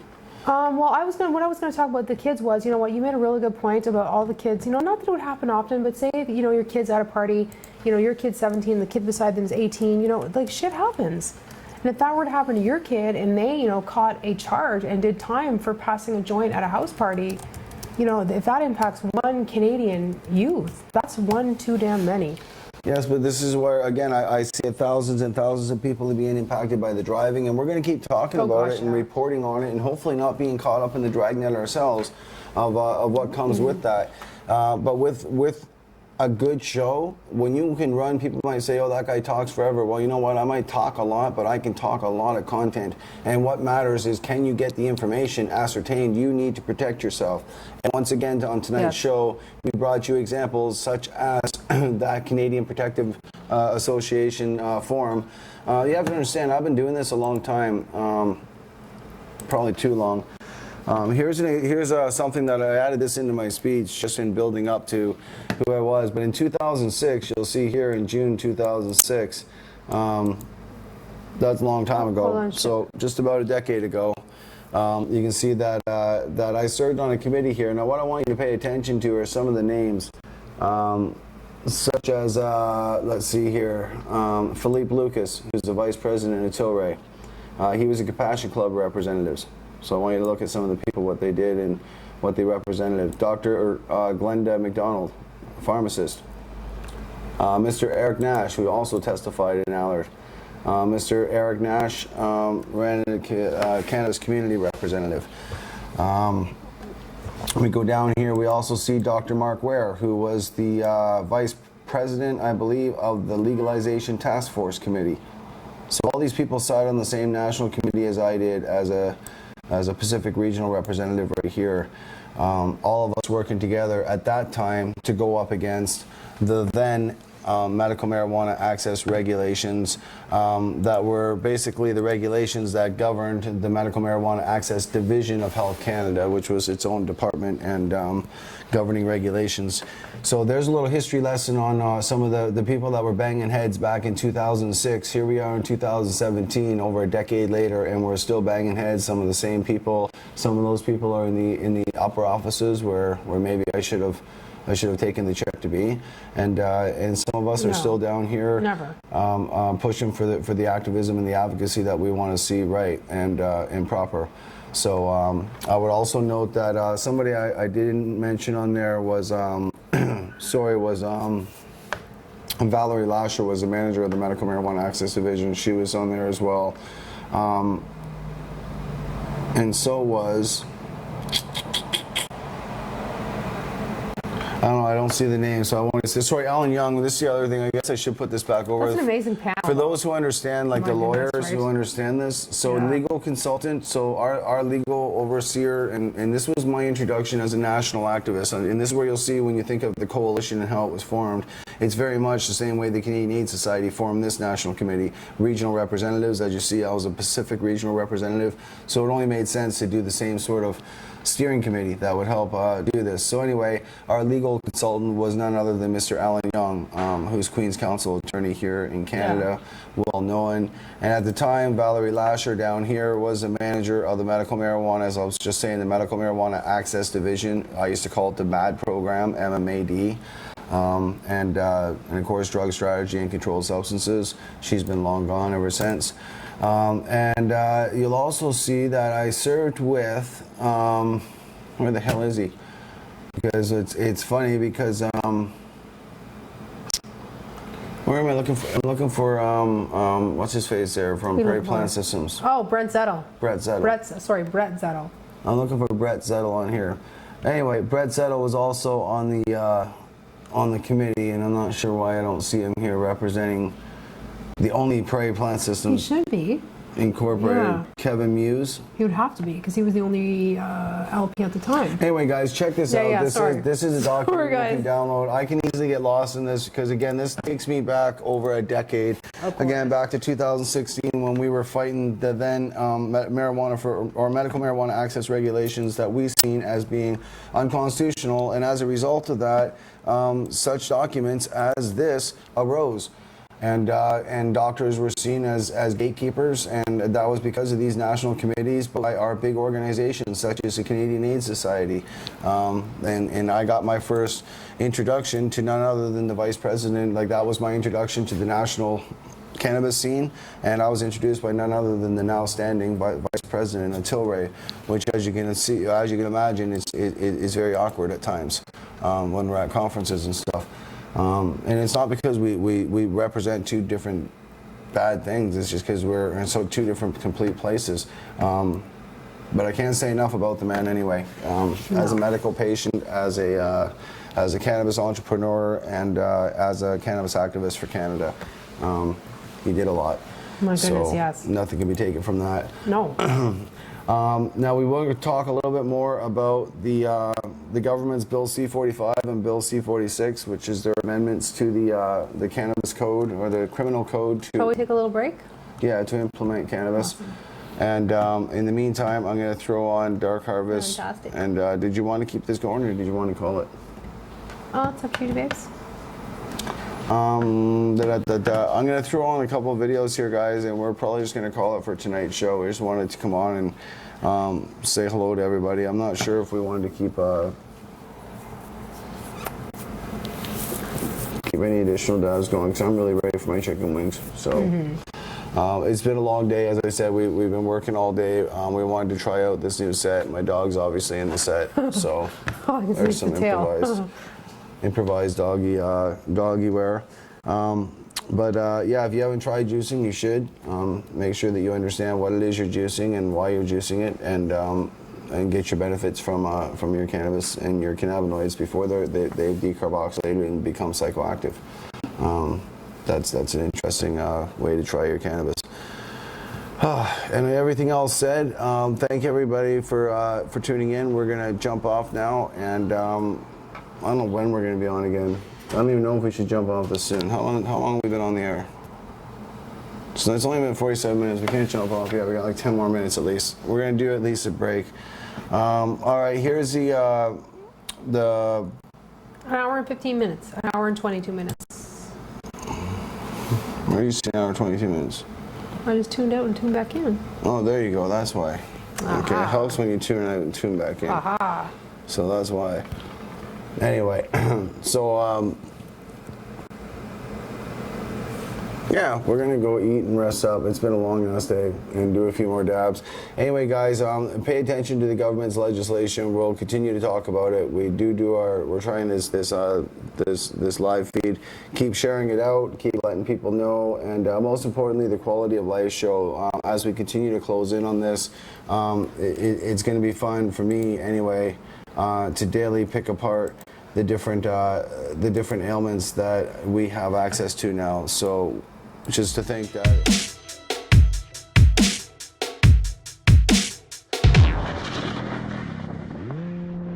All right, welcome back to Cannabis in Canada with Jason Wilcox. I am at 4/20/2017. I'm kicking it with James, director, editor, producer. I mean, my God, this guy does everything, and he had a chance to work with one of my heroes, Mr. Cheech. And it'd be so cool. Like, I've smoked with Tommy, you know, I have at the time, but I haven't worked with Tommy, so I don't know what it'd be like to work alongside Cheech. Move forward. Holy cow, I'm running out of breath. So anyway, thanks for everybody for getting in, and congratulations, Matt, for getting your ACMPR today. That's awesome. Yeah, that's awesome. That's what makes our night. Actually, that just made my night. That's a really good thing. So definitely congratulations. Yeah, that is amazing. Because every time a new person can grow, it's just one more garden we've placed in Canada, and until the legislation comes through, when everybody will be able to. So. Anyway, all said, yeah, we got a puppy running back and forth. She's telling me she's hungry, and I'm also hungry to get some wings. So, yeah, we love you all. It was a long show earlier today. I probably will do a live show in the morning, and if Vicky's up to it, then she'll be sitting here with me. Either way, we'll try to be on as early as possible. I'm not a morning person, so that's why I tend not to be. Yeah. I'm not a bullshitter either, so that's just the truth. And as I begin to study more and more, then I'll be able to bring more and more of these studies to light, and exactly what they mean and what they revealed. So yeah, I think it's awesome. So remember to share and like, and let your friends know that this is where we're collectively putting our minds together and trying to prepare for whatever comes next. And yeah, thank you for the support and the love for the show, guys. And here's an interview. Nice tip. You know what? Nice tip. Just tap on the screen and give you the time. You rock, Brandy. Oh, shit, thanks, girl.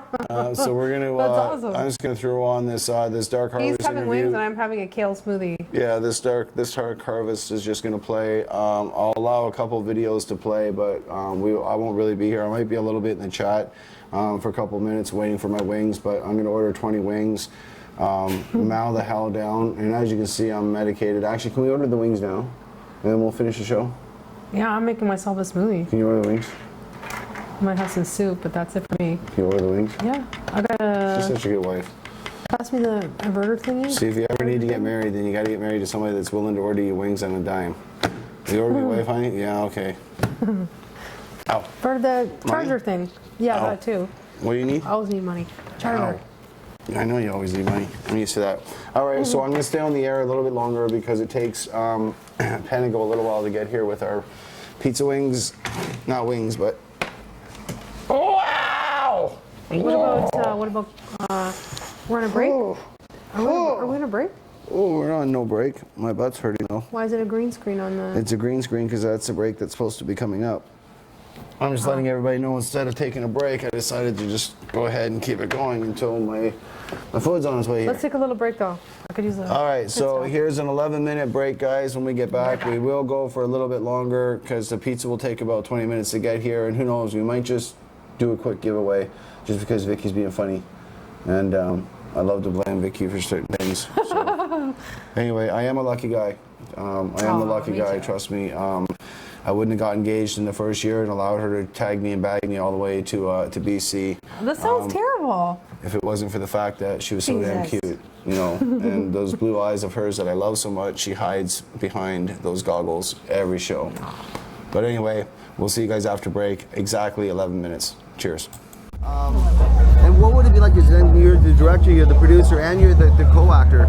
Well, it's the bigger the star, it becomes easy because the acting is effortless. So in some ways, it's easier, and by being the writer and director, so I'd be in a scene with Cheech, and if things weren't working the way I'd want, I'd just keep the camera rolling, and I would say, "Let's do it again like this," or "This is the idea behind what you're saying there, more than this."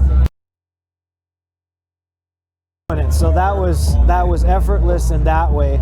So if Cheech and I talked about the scene, he's talking to the writer, so I'm the guy that imagined this stuff, the director who's got his eye on where this is going, and the fellow actor. So I think it might have been a really comforting thing for a guy like Cheech. He doesn't have to go talk to me, three people. He can talk to the guy that he's got a relationship with and trust and likes, and we can talk about this, and it kind of makes it easy and effortless, which makes for good acting. As far as him being Cheech, you know, I grew up, I watched those Cheech and Chong movies over and over and over again, even the last ones. So, but you kind of forget it's Cheech from Cheech and Chong because it's a serious movie, it's a crime movie, and he's not playing that character. Now, hanging out with him on a personal basis, there's been a couple times where we're hanging out and he'll start doing some of those old Cheech and Chong characters, and I'll be like, wow, I forget in real life. Is he the Cheech on that we see on like Cheech on the movies, or like in private, or is he more the? You know, he's really intelligent. He's beat Anderson Cooper on Jeopardy. He's the biggest and best Chicano art collector in the world and has an encyclopedic knowledge of art. He's highly intelligent. So, but he's cool, he's chill, he's 71 years old, or he's going to be 71 in a couple months. He's relaxed and he's cool, and he's got a lot of confidence. One of the things he told me before we started filming, when he had the script, but I had some changes. We were in his hotel room in Vancouver before we started filming, and I said, you know, here's some changes, how do you feel about them? And he just said, I did 5 years on Nash Bridges, I can handle any dialogue at any time, and so give me what you got. Nice. Now, so the answer is no, he's not like the 6'4" lowrider driving guy, but he can put that on in a second. Right, okay. I want to get back to that. We're going to touch back because, again, Tommy, as you know, is a real weed head, and so he really does represent the cannabis culture, if you have it. Yeah. Now, on that note, now here in Canada, the Canadian government has tabled legislation to legalize and, in my own opinion, monopolize, will basically allow large corporations to sell cannabis in the country of Canada, while maintaining a heavy hand of the law on anybody that dares, you know, share a joint or share even genetics, so they can teach each other to grow. How do you think this movie ties into legalization, not only for Canada but around the world? I think it will be a historical piece because it takes place while marijuana is becoming legal, and that's it's gonna be legal soon in Canada, United States. It's heading there, so it's a slice of history, and I think that, you know, it's a crime movie. There's a murder in it, and my idea with any kind of political thought that might be floating around while I was making it is what a waste that it's been illegal, and we've had police resources policing marijuana, and what a waste, because now it's legal and we wasted all that fucking time, money, and people's health, you know. 100%. No, they have. Now, I can get onto this for hours, but right now I'm concerned on just that note. Okay. Now, how hard was it to get someone like Cheech to work in a movie? I mean, honestly, a Vancouver, Canadian-based movie, I mean, to get Cheech to come and work for you, I mean, I honestly, the first time we met, so I have never, you know, it's not like you're a well-known producer or something, and how hard would it be to get Cheech to come in and do this movie and to see your vision?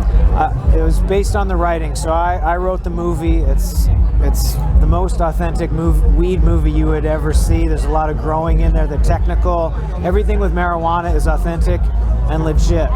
And so when he got the script, he told me he liked the writing and wanted to do the movie, whether it was the plot, the descriptions of the marijuana, and the technique of growing marijuana. So I think it's a combo. It was a challenging role for him to play. He liked my writing, and part of my writing was authenticity that he would have recognized in the first page. So he said he liked the writing, and he said, let's do the movie.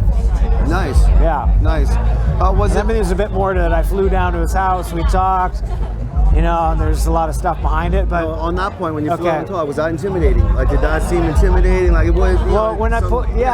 It was, because there I was so excited that I had Cheech involved in the movie, and then it was time to go meet him at his house, and it wasn't, you know, we hadn't filmed yet. There was nothing really signed, so the deal was still loose.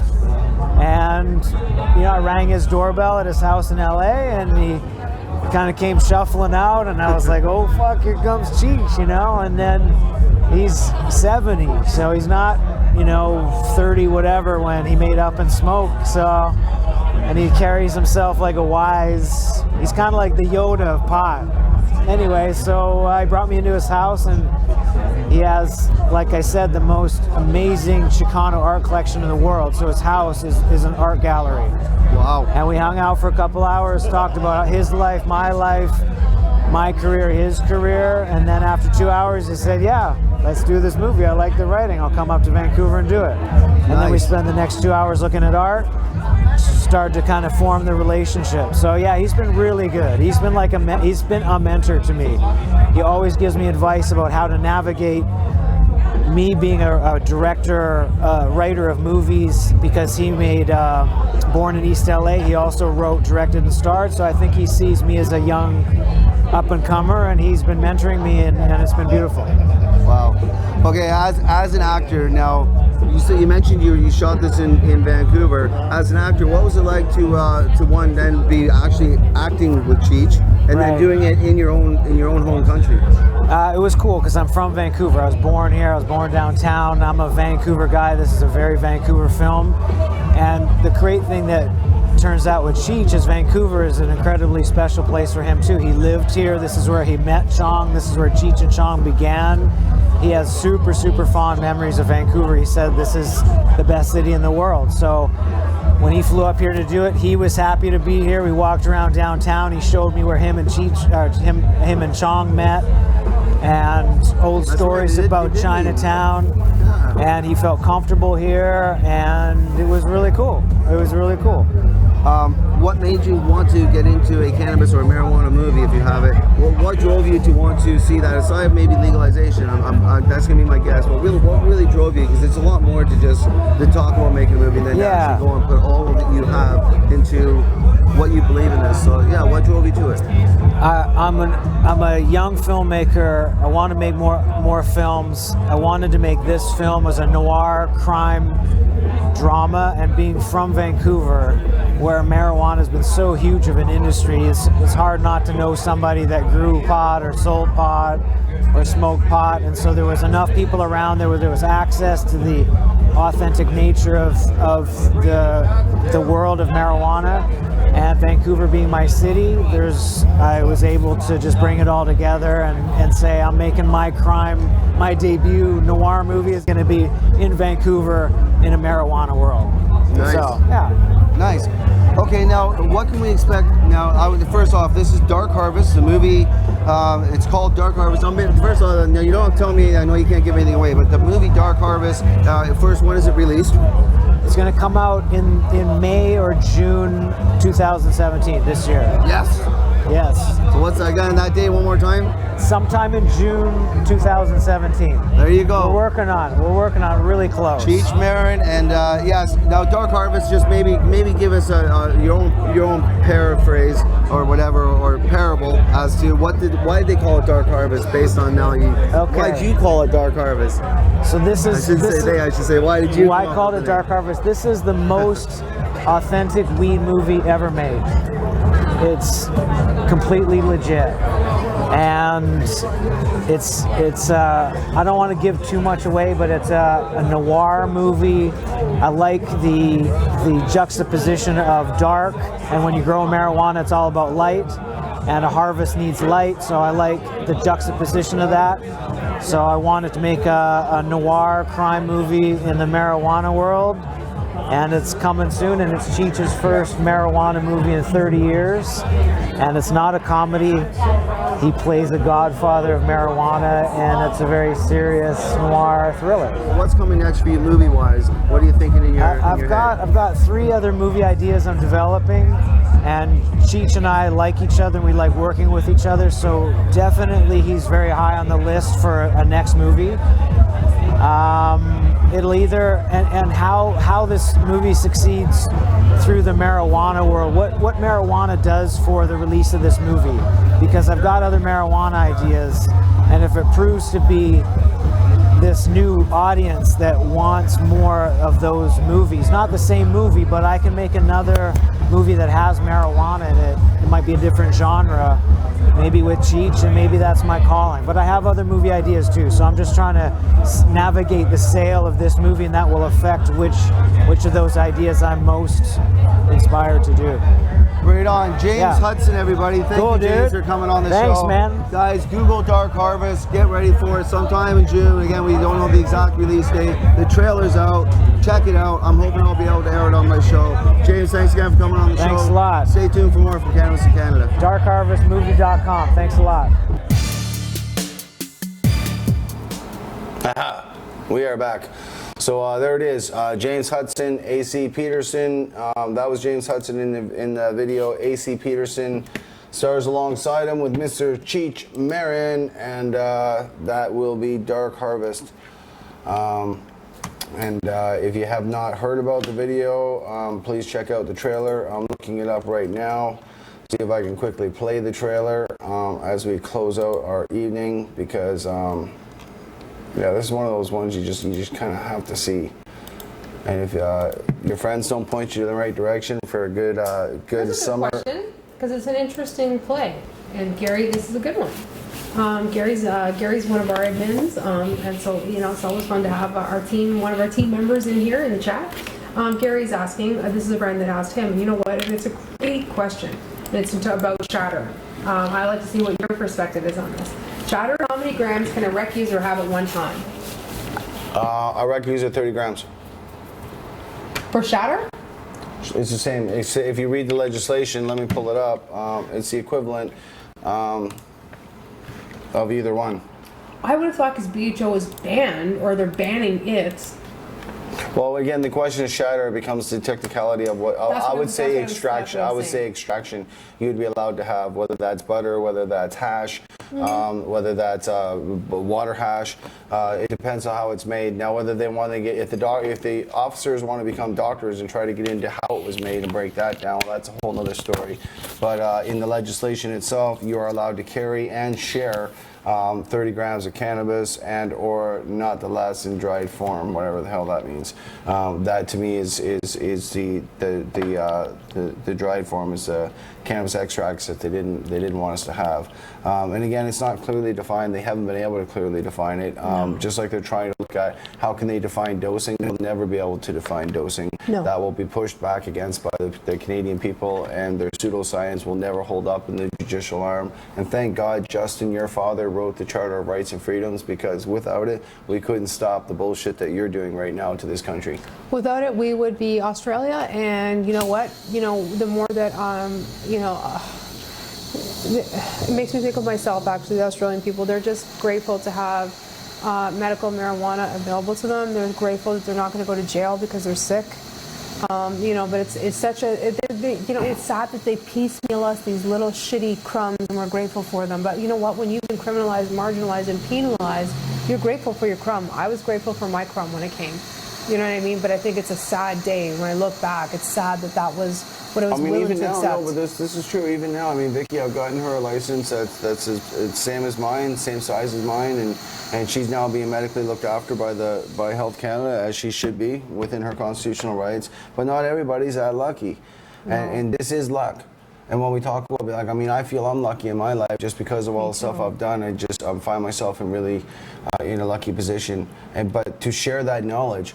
And this is where, again, to see Vicky without a walker every day, those are the little things that give me empowerment. It doesn't matter. We can be in the middle of arguments, but I can still sit there and look and say, man, that's the girl I got off a walker. I got to watch her get better. And it wasn't really me, it was the cannabis. But it was just one more person that I got to see who told me once that she could not travel in a car for more than a couple miles without needing her walker, and that she would not be able to travel. I've taken her across the country and back a couple of times. So it just goes to show the power of quality of life and the power of empowerment, and using cannabis for a better quality of life. Absolutely. I would never deem it possible. A couple of years ago, I didn't think I could make the flight. I was in so much pain, I didn't think I could make the flight back and forth. Again, it pains me to think of the amount of Canadians that are out there and they're suffering the same way I was. I am no different from any other Canadian, but it really makes me, it pains me. If we're churning out Oxycontins in the gazillions, that lets me know that this is a global issue, that there's a global problem. There is at least a nationwide problem with chronic pain, and those, again, those disorders in Canada, if not globally. I believe it's probably globally. And I think people are suffering on a global level, and I think that it's a fucking shame that our government knows that some of us may be endocannabinoid deficient, and that there is cannabinoids that we can start to replace. We can start to do replacement therapy to heal ourselves. And for our government to keep You should that... expand on what that means, endocannabinoid deficient, because a lot of people don't realize that your body naturally needs endocannabinoids, and in fact that when you're deficient, it can cause other ailments to become inflamed. It would be like, say, if you're iron deficient, or it's the same idea. Say you're iron deficient, you need to take a supplement. I was thyroid deficient, essentially, so I had to take a synthetic hormone. Again, I go back to iron because that's basically the easiest one to explain. If you're iron deficient, you're going to take a supplement every day, and you're going to start to feel better because you're tired, you're less tired, you're more motivated. Essentially, your body's going back to homeostasis, is what it wants and needs to be to live and thrive and to heal and do well. Myself, I firmly believe that my endocannabinoid system was deficient. We all were born with one. In fact, our organs have their own ECS within them. I truly believe in my heart of hearts that mine was so deficient that at the time of my accident, something happened. Something happened, and that was it. My body just went, wow, we can't take anymore, and that autoimmune disorder, that last domino just went boom, and that was it. You know what I mean? And then that was several years ago. But I go back to that time when had somebody had given me this oil, this therapy to replace my cannabinoids. And for me, the only cannabinoids that have worked have been CBD and THC. And they've been derived from cannabis. Some people have had, amazing results with hemp. They have not done anything for me when we were in America. In fact, I tried hemp that was made, CO2 hemp that was like biochemist, all this other jazz stuff. Mo and Linda know, they were there with me. You know what? It didn't do anything for me. But when that's what scares me about going to Australia, is that we weren't able to be able to heal you, even with the best cannabis being offered to us in all of California. I'm not even gonna lie. I'm not gonna put the people who with companies works. That's I'm sure for a lot of people it works. For me, I didn't feel anything. But I was happy to say that at least with the CO2 derived hemp, I didn't get an immediate headache. I got kind of I got a cluster headache later on in the day, but it wasn't like normally if I were like what I'm seeing around in Canada anyway, a lot of, and again, this goes back to people trying to feed that endocannabinoid system. They're trying to feed that deficiency with dabbing these isolates. I'm not sure I could dab mine away. That's not how it's been for me. It's really been a case of edibles, sorry, not edibles, canna caps, and taking RSO, canna oil. But what I'm seeing a lot in Canada is this hemp-based isolate that somehow is passing for CBD, and nobody's even looking on the bottom, on the sides, and figuring out, well, this is a cannabis derived CBD product, or is this a hemp-based? And most of the stuff that I'm seeing on our side of the border is hemp-derived CBD isolate. And for me, it has this odd kind of black licorice taste, and it's like 5 minutes later, boom, I have the worst headache of my life, if not a migraine. And it hasn't been a pleasant experience for me, but for those that it's working for, hey, rock on, right? But for me, it hasn't worked at all. Yeah, mostly the same thing. That was bullshit CBD oil. He was there. It really was. Like, it didn't do anything. Well, this is the thing is to people and this goes back to that CBD crystalline. It's something that was available in the Body Shop and available as a natural food product for quite some time. It was only in recent years that we've discovered the benefits of CBD, and we don't fully know enough about it. But the one thing I do know is that there was a CBD that my wife had in Australia in California that didn't work for her. There's a CBD that other people have tried to give her here in Canada that doesn't work for her. And then there's the CBD from the Natural Remedy that keeps her off I the walker. don't know what it is. I can't explain it. I'm not looking to try to explain it. I'm only speaking truth to power. And not, when there's a chemist involved, I'm not looking to get into any I was just going to say that, we're no biochemists, and they work with a biochemist. I suspect that has something to do with why this has really dramatically changed my health and my life, so dramatically in the last 12 months. Again, because I have sampled many other CBD products, and they haven't done a darn thing for me. And yeah, I've been disappointed, to say the least. So, you know what, to make sure we support these companies that are producing really good quality cannabinoid therapies, we've got to make sure we get behind them, folks, because I'm selfishly, I need these guys to be here for the rest of my life. But it's also the R&D that's going to, it's the R&D that the big pharmaceutical companies don't want. The research and development that shows people healing, shows people getting off these bad drugs that have all these notorious side effects. They don't want this information getting out there, so they're going to do what they can to suppress it and or to make it look like it's a bunch of stoners talking, a bunch of retards, which is why here on Cannabis in Canada we've learned over the past decade that gathering up as much evidence, if we're going to talk shit, we got to be able to back it up. And it's one thing we've become good at, is making sure that we back up that which we talk about. Big shout out again to Growing Exposed. Growing Exposed hitting. Welcome back to Cannabis Canada with Jason Wilcox, the real Cannabis in Canada. We're celebrating a win in our.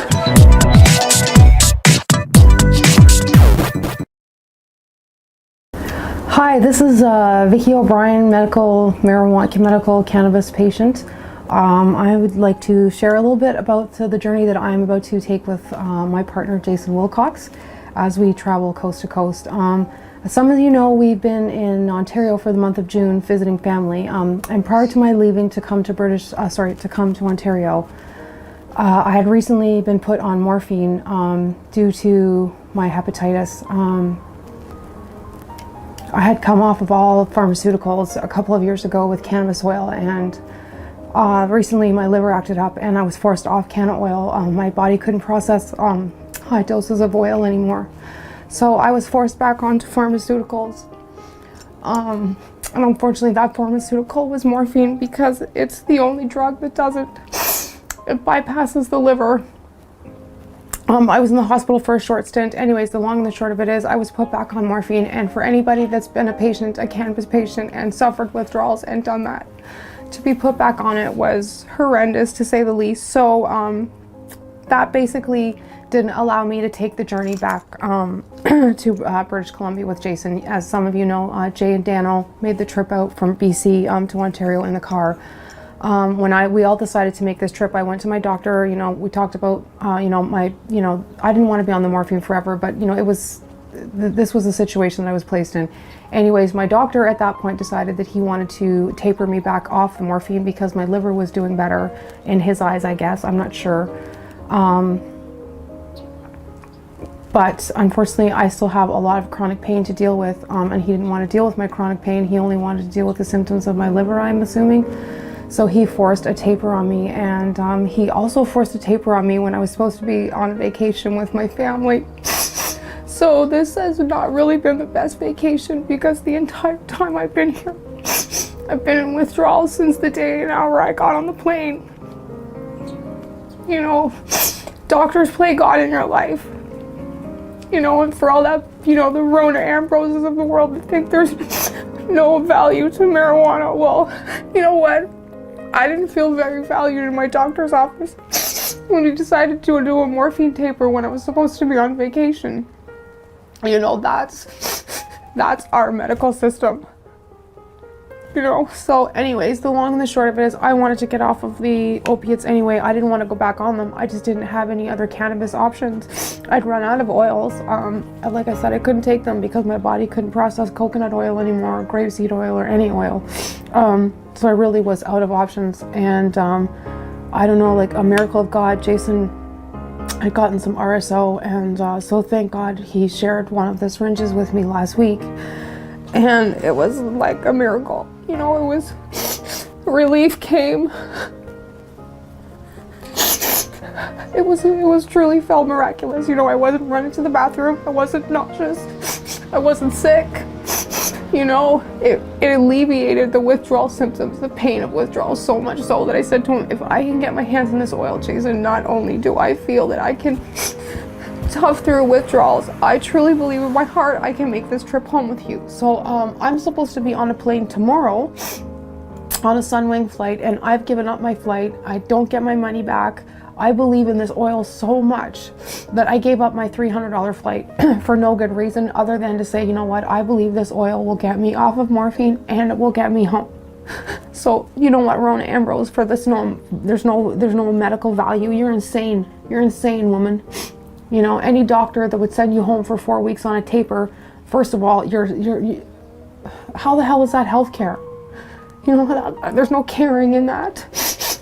You know, I've suffered, my family suffered. It's been a heck of a month. But anyways, that oil last week, I got my hands on this oil, and I also did a tea with it, and it was like life-changing.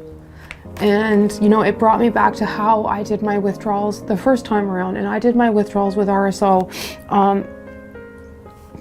This time is different because I'm not only doing withdrawals, I'm taking a trip across the country. So I'm taking, you know, probably the worst times of my life and extending it because I have serious back pain. But I truly believe it's possible with this oil. So I was able, you know, this stuff is very expensive, and it shouldn't be. This stuff should be the same damn price as my opiates, you know?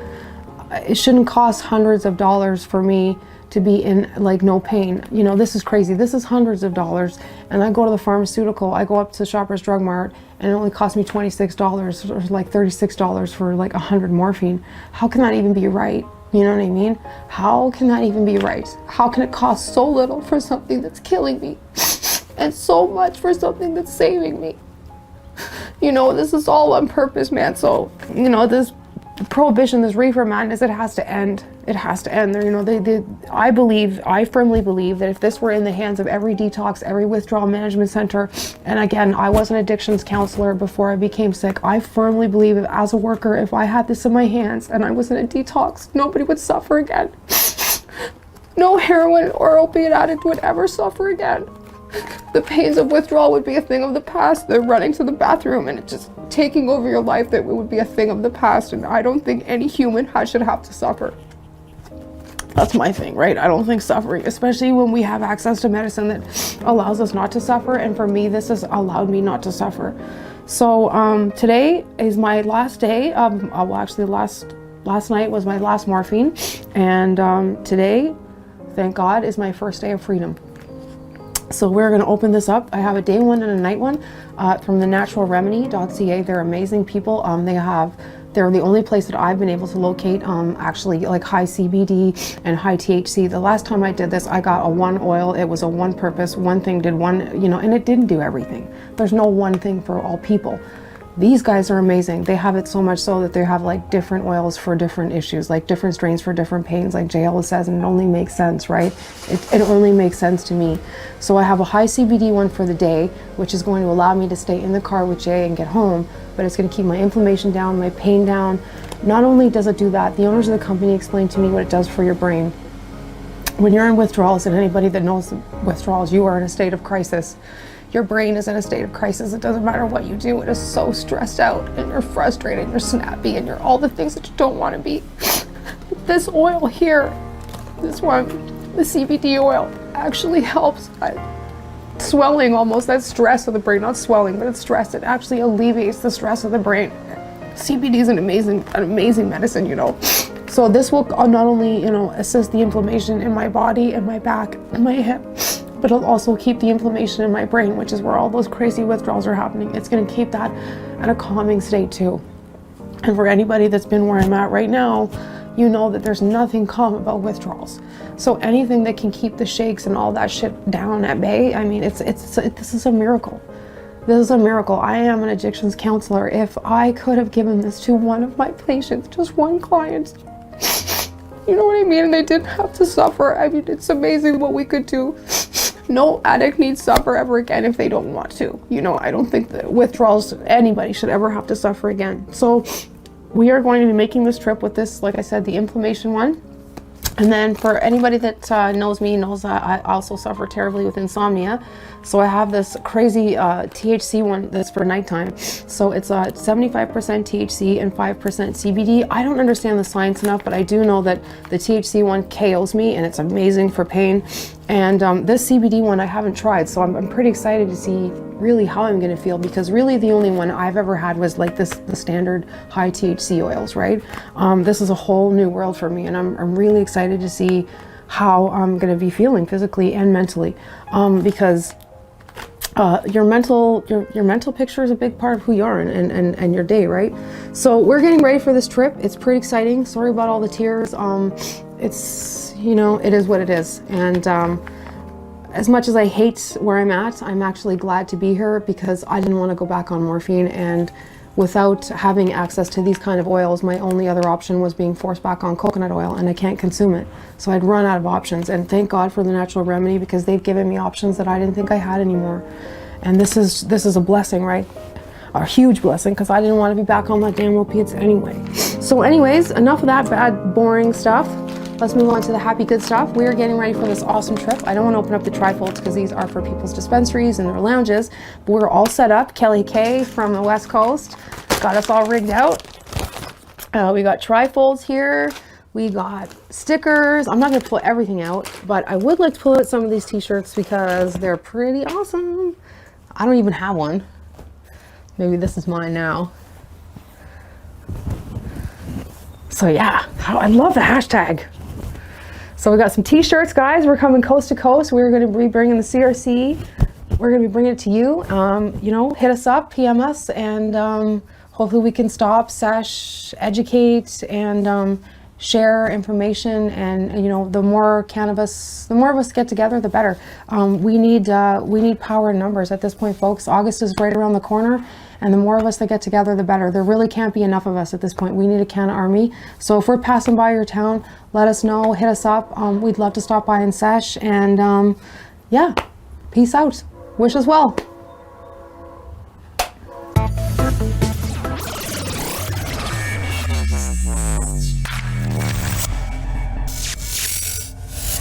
Hello, thank you for joining me. I'm Amanda McKay, and this is another episode of Growing Exposed, the show that takes you inside the world of cannabis growing. In today's episode, tour guide Jason Wilcox is going to reveal a garden that would make Martha Stewart proud. It's probably the most organized and certainly the cleanest that we have ever seen. So from bedroom to flower room, let's get ready for a classic approach to growing. Now, of course, Jason Wilcox has been an outspoken advocate of access to medical cannabis. So much so that when the federal government of Canada threatened to shut down the program in 2011, Jason led and won a David versus Goliath fight that spanned almost 5 years. This victory enabled this next garden to flourish. It also allowed approximately 30,000 other growers to continue to enjoy the freedom to grow for themselves. And we think that's pretty cool. But before we jump into this tour, let's take a quick look at what else we will see in this episode of Growing Exposed. First, we check out a veg room where one of these bulbs is doing their own thing. And this grower has went and decided to put one high pressure sodium amongst all the other metal halide. David Robinson cleans house with some helpful insights with his teachings of the garden sage. Cleanest floor ever. You could walk around in here in a pair of white socks.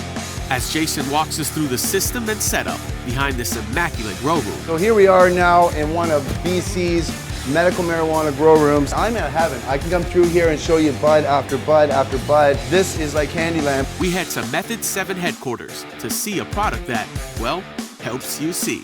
People always ask, why do you need grow room glasses? And once again, we call this the money shot. As we explore a unique way of keeping rows of cannabis plants under control. So they went and they bought volleyball nets and they just strung them along, and this is like brilliant. This is stoner improvisation if you have it. Finishing up in the flower room as Jason shows you what to look for when it's time for harvest. At this point, I would use your scope, look at the trichome, and see whether it's milky and how much amber is on those trichomes, so I can determine whether it's my time to harvest.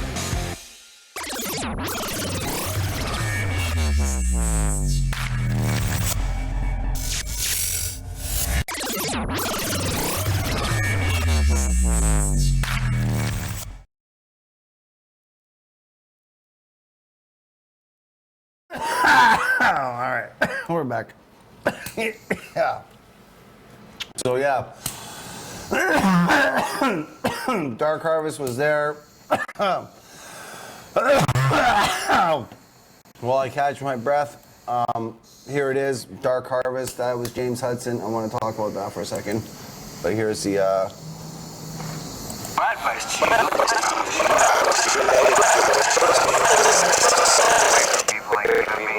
let's try that again. 2 weeks ago, what's going on? My advice. I would go to some place sunny away from people. What do you think about leaving early? Like a week from now? A week from now. This is the last crop. That's it. What is that?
The bear trap thing's coming down on you, brother. Better recognize Cheech is talking. Bear trap thing's coming down on you, brother. Check it out, AC Peterson, James Hudson, and Mr. Cheech Marin. First time in over 25 years we see Cheech in a marijuana movie, and no, he's not on Nash Bridges, and no, he's not on Jeopardy where he's kicking Anderson's ass. No, he is back doing marijuana and playing the godfather of marijuana. And I know from my own life experience that I wouldn't want to be missing 2 bags of marijuana. That sucks. No. The only thing worse than not having marijuana is missing 2 bags of marijuana that isn't yours. Essentially, you're right. Yeah, you're right. That is actually. That's worse than not. That's actually, that's way worse than needing to re-up. That takes like the high right out of the whole fucking show. It's like, well, wait. That was like Buzz Killington to the fucking umpteenth level. Right, you fam guy stoner, you know what I'm talking about. It's true though. I mean, if somebody was unloading fucking wet plants, we know right away that those plants were stolen from somewhere, and they were kids that didn't know how to get rid of it. So they'd be trying to unload it. So that would be seem kind of weird. Cheech is right, but yeah, hats off to the writers. I look forward to it coming out in theaters actually in June. We'll be getting back from Australia and hopefully attending the opening with the other people and a lot of Canadian stars. It was filmed here in Vancouver, and hats off to our Canadian producer, and hats off to the Canadian cannabis culture in general. We're laying things down. The whole world's watching, and that's evident in a lot of our work that we're doing now. I picked up this little glass straw in Cali and SoCal when we were at the Abracadabs. This was a local glass board, beautiful little piece. I lost his card. Geez, if I ever come across this young man, I've used this so often. I had 2 of them. One I had to leave behind. If you come across the show at all, please PM me. This has been such a beautiful little piece, but I actually bought a small one. In Cali, yes. Yes, I bought a small one and I had to leave it behind because we're using it to hit. Now, Dr. Dabbert, just to be fair, Dr. Dabbert sends it in his kits. So these are probably common. They're more that people could start hitting their their distillate. And I believe that a lot of distillate's going to come out in these glass jars in the future. So people same with rosin, distillate, the CO2, same thing. We need to get the prices down. I think that with the natural evolution of what's happening here in Canada will come a price war, and that price war will directly lead to like a gas war would. It'll lead to low pricing and low pricing schemes that will directly help patients on the interim, and at the same time get a lot of people caught in the crossfire of prohibition, basically being modern day moonshiners here in Canada.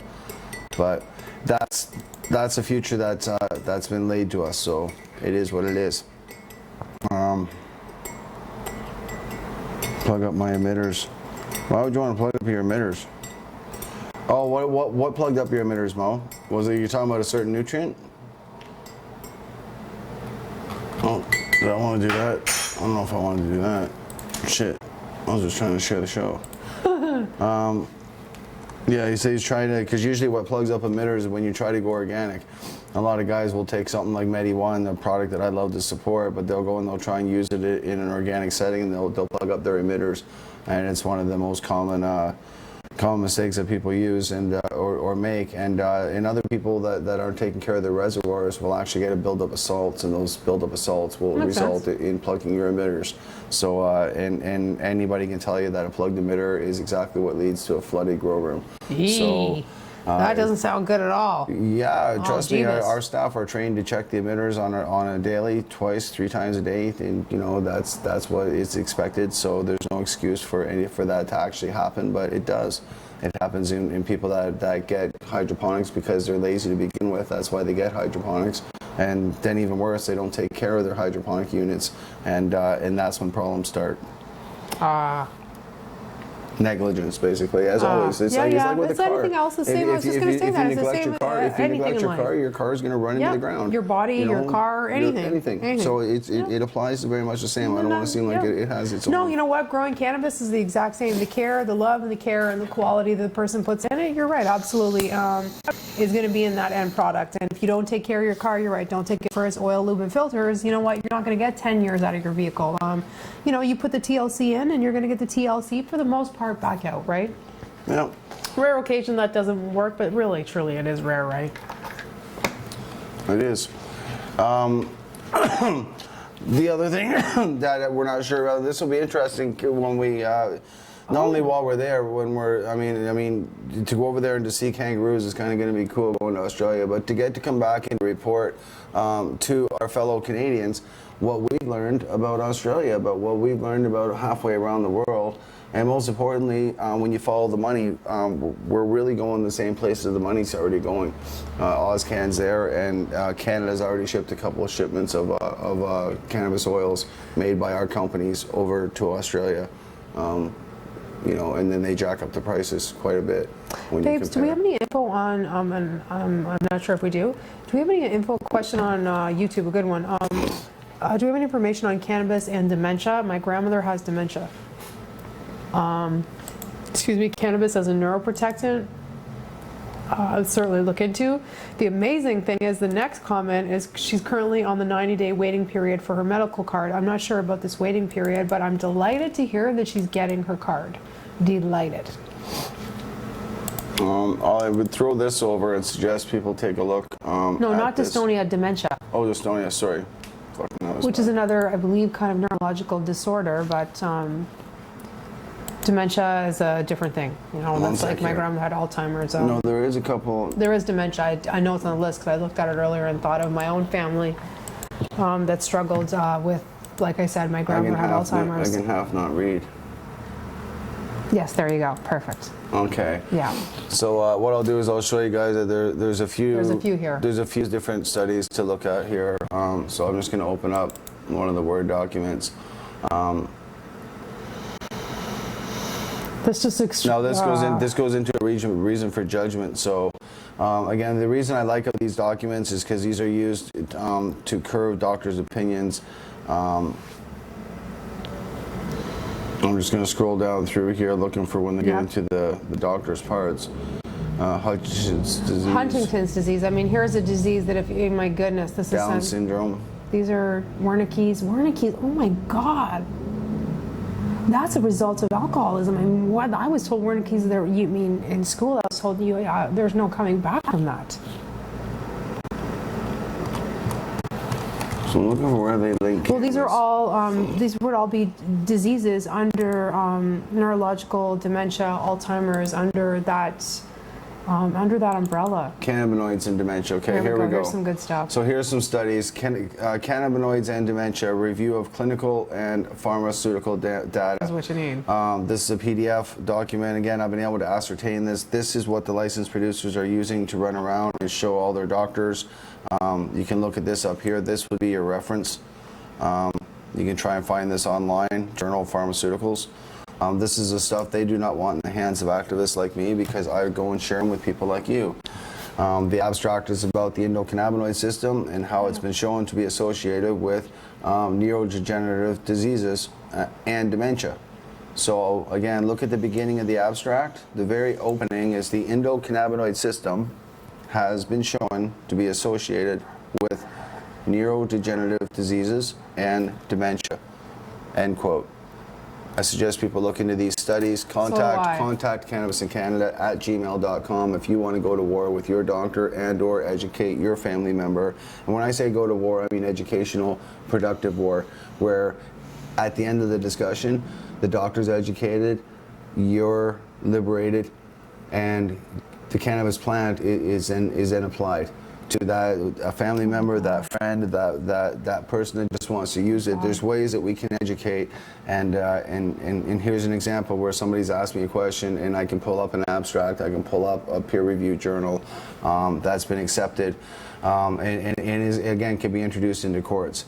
It goes into many of the, I mean, I can show once again some of the other science that's backing this stuff. So you want to look into how much they dig into CB1 and CB2 antigens and THC, THCA, CBD, anandamide. You can look at all the different ways they break this down.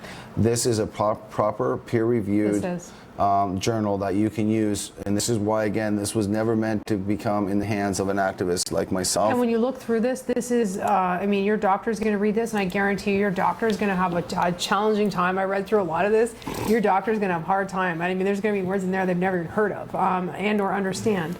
But you know what? This is essentially, this, you know, these are the reasons that GW Pharmaceuticals doesn't want this information shared. I saw my grandmother suffer for close to 15 years with Alzheimer's.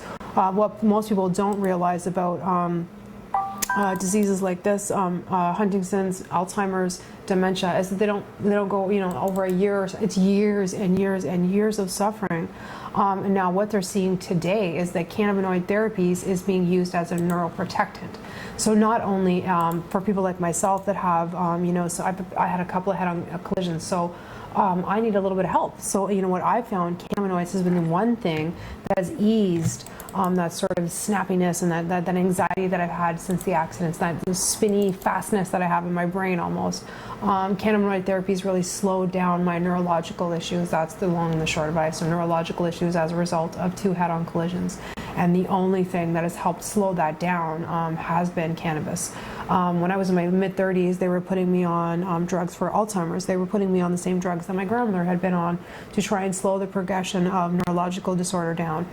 That didn't work. They made me get all spinny and loopy, came off them, thank goodness.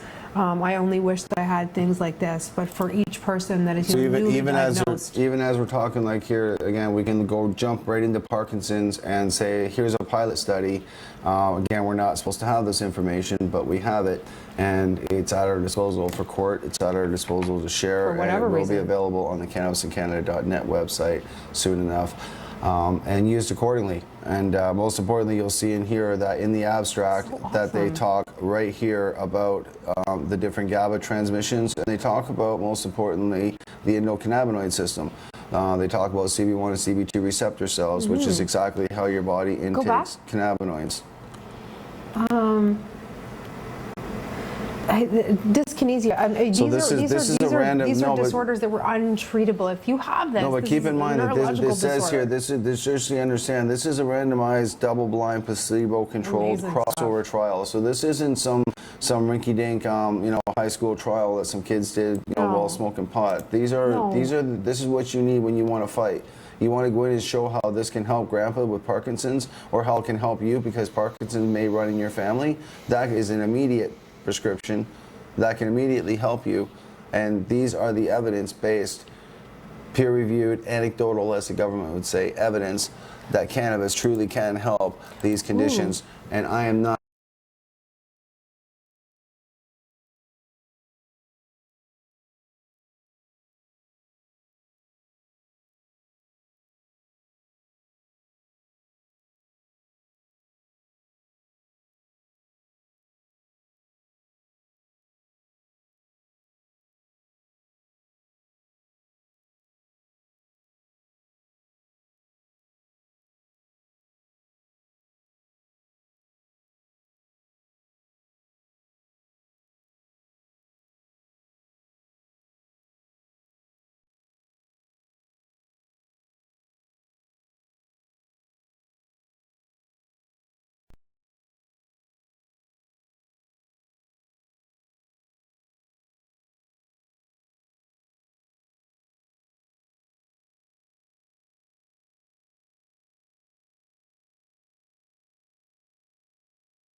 Well, food's here.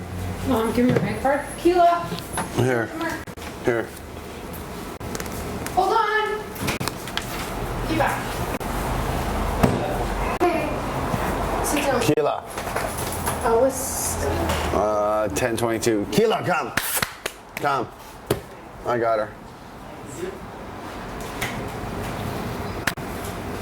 Check, check. Check, check. People can hear me. Check, check. So I'm scrolling down through this study. As you can see, I highlighted here, it says we've previously shown a protective effect of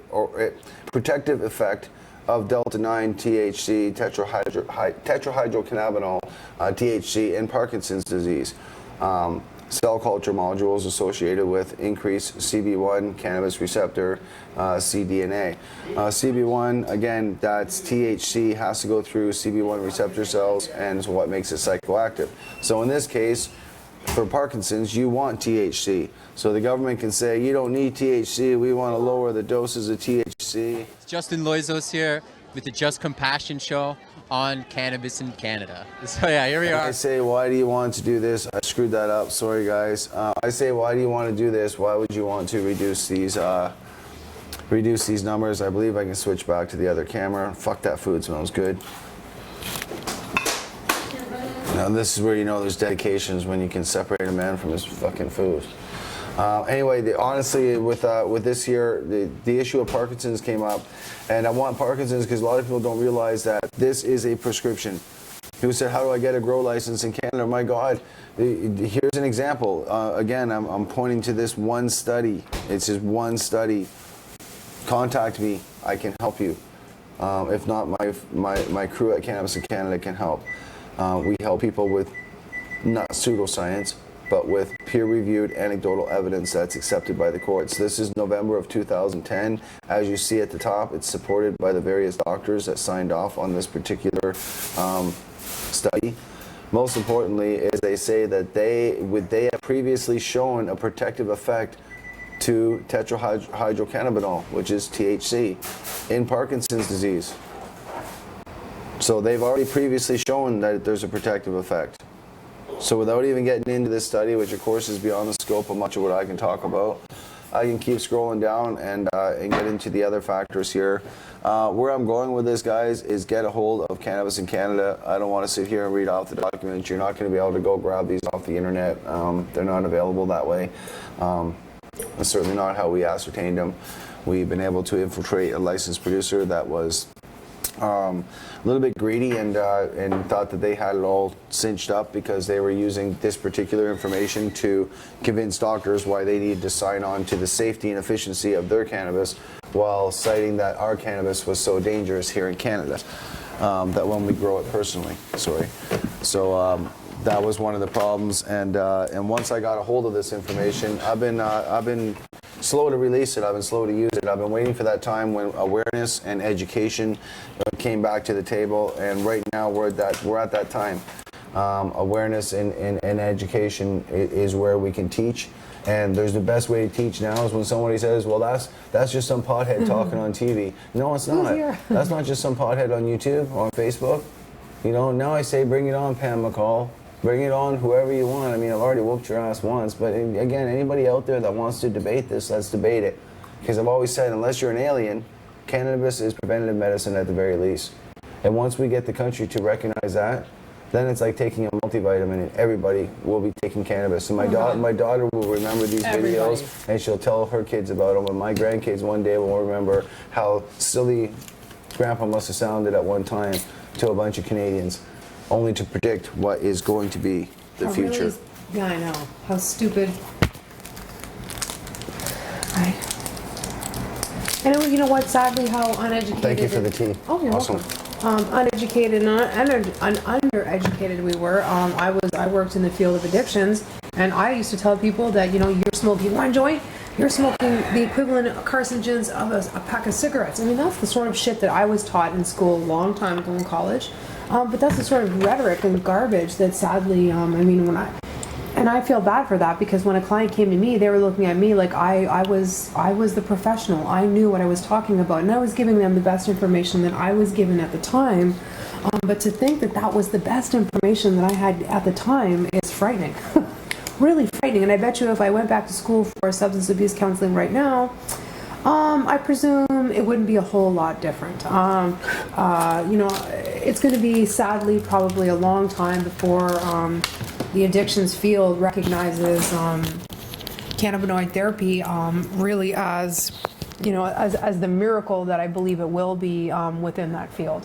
But I think sadly it's probably a long time away because, you know, there's that old standard in that field that a drug is a drug is a drug, and it couldn't be any further from the truth. I mean, a plant is a plant is a plant, and it's a plant. It's a bloody plant. If it walks like a duck, right? It's a duck. Goodness sakes, it's a duck. Well, a lot of people were talking about juicing, and once again, at the Cannabis in Canada, access to our ability is to pull up these files and to discuss them, and where applicable, to share them with the patients that are serious about juicing, want to know about juicing, want to understand about how the non-psychoactive cannabinoid, the cannabinoid therapies of cancer can reduce attacks 66% in insulin-dependent diabetes. Now, people have asked me about diabetes and cannabis. I don't know about this, but this is what the LPs had. Now, remember, I talk about this for a reason. Now, people also will notice that there's a ruderalis here. We're talking about sativa, indica ruderalis, and male and female hermaphrodites, and then wild bred for fiber, which is hemp. Ruderalis is really, I told you, is the higher CBDs that are bred into our traditional ones, which just gives you all your autoflowers. Most importantly here is it goes on to talk about you know, hemp plant, 5 milligrams of CBD per kilogram of body weight. This is what they're suggesting. This is what... wouldn't that be interesting to do that math? Well, this is also hemp seed oil, so this is stuff where it's illegal in Canada to use this at this point. It makes no sense still, but the hemp seed oil is not available. Well, they're saying 50 milligram of THC daily divided into 5 doses. So that's 10 milligram 5 times a day? Where do they get these numbers? Well, either way, the endocannabinoid system, which we keep talking about, the ECS, here is regulating each tissue each time. So again, this is where the juicing, I can't speak enough of it. If you have access, and let me just get me back onto the screen here. It's important to understand that juicing, though we have the articles there, if you're interested in that, hit us up at cannabiscanada@gmail.com, and we can talk about the juicing aspect. Now, again, this isn't talking about raw, when your plants are in veg, going in and cutting leaves off and juicing them. You're going to get some omega-3, 6, and 9, a bunch of nitrogen that's probably not good for your organs, and you shouldn't do that.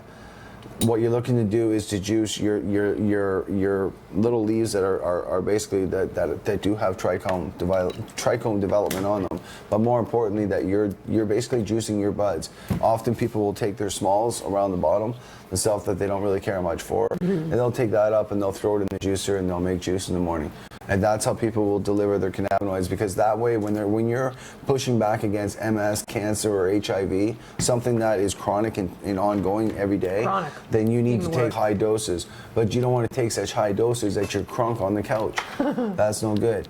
So taking non-psychoactive approaches such as juicing, not allowing the plant to decarboxylate before you take it, then you will not get high. You can take that bud and eat it all day long and you will not get high per se, but you will still get the medical benefits from those cannabinoids. That's not how it works, and it's something that definitely isn't discussed enough. But I thought I'd just touch on that as well. So we're definitely closing out. My wings are here, so I'm getting ready to jump off the line. Any closing remarks, Vicky? naturalremedy.ca, guys, check them out. Of course, they're right on the front of our banner here, on the front of the show. You can't miss it. So, and most importantly, remember that we are now in our possession of thousands of documents. I sort of feel like WikiLeaks of anecdotal evidence that the licensed producers controlled and what they were trying to monopolize this country with the information, because it's very powerful, supportive information that they didn't want we the people to have in our possession, because otherwise everybody would want to be able to grow this plant and be able to cure themselves of the various ailments that I'm talking about here tonight. When we were reading these today, we opened up fibromyalgia, and it's the first time I was really committed to reading it. And you know what, honestly, no word of a lie, I think your response is going to be much the same.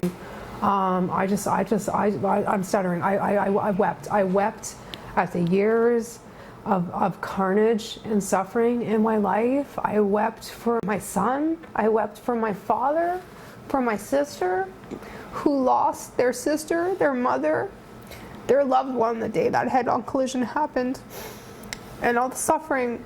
So it wasn't just my tears. I cried for my loved ones. And so I believe when you see these documents, it is like WikiLeaks, because it's very overwhelming to see that, you know what I mean, your suffering was unnecessary and never needed to happen, and that your quality of life could have been so much sooner. And we're only here for a short time, folks. You know, not a good time. I mean, sorry, not a long time, a good time, right? And make the most of the time that you have. And if cannabinoids are an interest to you in any capacity, in any disease, hit us up, get this information into your PM box, and I guarantee you're going to have the same experience as me. Today I wept. That, if you're also just an advocate, if you're if you're a proponent that wants to share this information, if you're somebody that wants to get out and educate, then my God, let's educate and start getting a hold of us, because we will plant the information with the right people. It will be available on our website for review, and where applicable, we're going to use it to push back, and so that doctors understand that the very same cures that are coming in these anecdotal studies, many of which were done with cannabis that was grown in back fields, you know, and it still proved medical benefits in all these cases. Nonetheless, this is the studies that we need. This is why we need recovery homes now, so that we can prove that what we're reading about here is not just happening in the laboratory and with a few doctors reviewing it, but it's happening on the ground with just the average, what the government would call dealers. I would say the average healers, helping each other and helping one another apply the cannabis plant to the many ailments that we know it can treat, as well as the many hardships that people face, such as addiction. The suffering is unbelievable. Again, like today, I wept not just for myself, but my whole family. And you know what? I wept for the woman, that's the soccer mom like myself, that went into her doctor today and said, you know what, I have a migraine. Can you help me out? My God, when I saw migraines on the list of things that cannabinoid treats, it's overwhelming. This really did feel like WikiLeaks when we got the more and more. This was the rabbit hole. This document, and basically almost every ailment to man, there, you know, there's cannabinoid research, cannabinoid therapies, cannabinoid treatment, and to think this has been kept away from us for all these years, while, you know what, the monopoly built their business globally, and, you know, have the effing nerve to charge $150 for can oil on this side of the globe, and then the bloody nerve to charge $350 for the same oil. No difference. What's the difference between here and Australia, other than people will die long before they get help, long before they get healed, and they will be like me. They will, you know what, they will try cannabis, they'll try to smoke away their pain, or they won't have enough oil, and then they start to blame the plant. And you know what, I actually believe it's all coming back to me. If you are cannabis deficient, you know what, there isn't enough, and for most of us, we can't afford, sadly, the amount that's needed to replenish the deficiency, because that's a rabbit hole. That shit runs deep. And I think, much like, you know, thank God I'm blessed to be with you. I've been able to fill that hole, and that hole's deep, man. That's a deep hole. Before coming here, I couldn't fill that hole. And I think for many people, they give up on cannabinoids as a therapy because they just don't have access to enough to fill that hole. I think it's also because of the lack of, and this is where I want people to understand that here on Cannabis in Canada, we're going to continue, like, this information here. I'm 24 years with HIV. I've known about the modulating the immune system using cannabinoid treatment for years.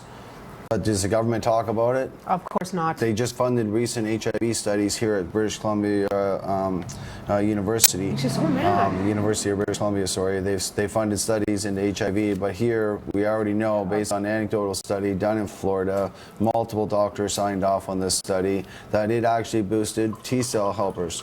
which is what myself being HIV positive, I understand that I need my T cells. What a beautiful thing that is. That's why you look so well. And this shows that cannabis through CB1 and CB2 receptor cells, which is again your endocannabinoid system. Yep. That's what they're talking about here. Yes, it is. We're through CB1 and CB2. Like I said, THC goes through CB1 and CBD goes through CB2. That's why one gets you psychoactive, one doesn't. But that would only make sense. It's fact immune that sister because this goes through the GI. Sorry, hon. The fact that this, when you get into it, is an introduction into cannabinoid system and how marijuana cannabinoid antigens and endocannabinoids. See, they're very quick to separate marijuana from endocannabinoids. They want to make sure that. And when you dig into these studies, you'll see these are government studies. These are what they don't want in our hands. Because when there's people out there that can actually decipher this and talk about, again, I'm in layman terms talking about cannabinoid receptors. Here is a section on it right here, telling you exactly that we have these cannabinoid receptors and they're there because they process endocannabinoids that we put into our body every time we use cannabis.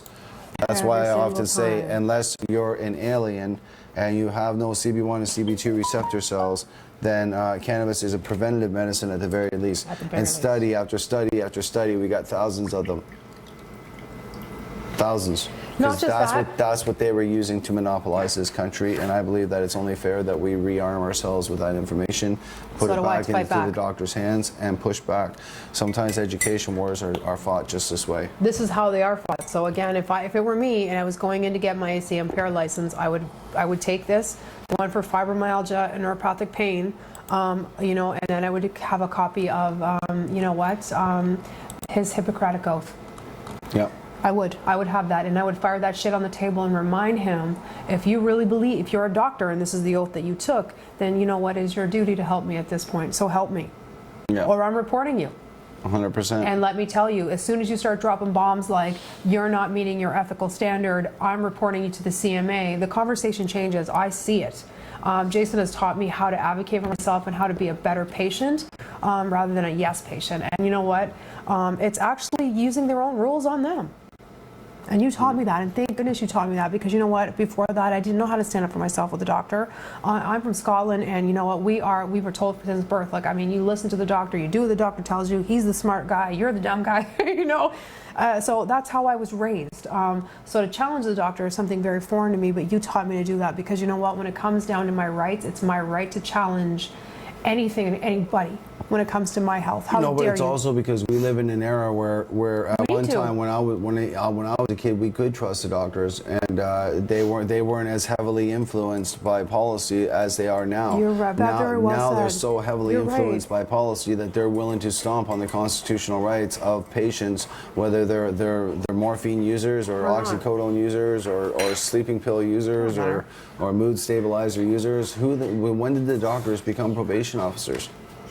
That's the problem. The policy is what changed all this, and it's turned doctors into probation officers, and it very much so impacts the doctor-patient relationship. And we're about to do the same thing with police. So now we're going to have police pulling us over and doing swabs, cannabis intoxicant swabs. So, you know, so again, we're creating friction between us and our public servants, because now I have another reason to really have a distaste for them. You know what I mean? I didn't have to have that.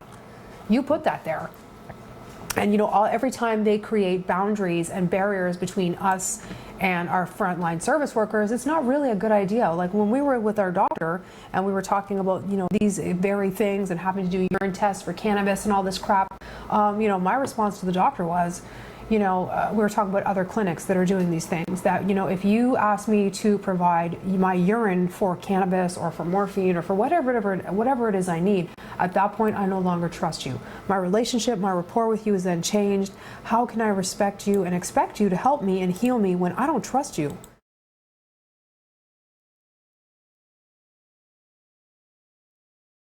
Keep going. Never mind. I need a status update on my chicken wings. Jeebus. It's the end of a long show and a long day. We decided to do this show. Actually, I forgot you picked up a half gram that you didn't tell me about.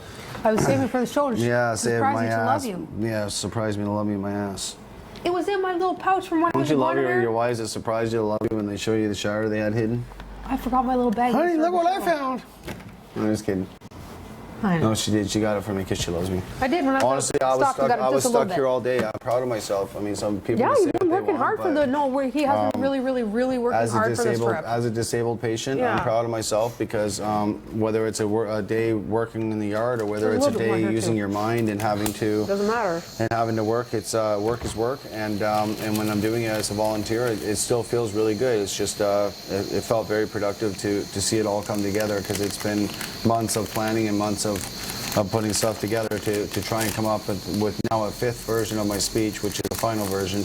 And yeah, I'll be happy to deliver that, and then it'll be up on the cannabisincanada.net website yeah, sometime early next week, I hope. I hope so, yeah. It's all up to my daughter. My daughter is in charge of that part. So anything goes wrong with the website, just blame my daughter.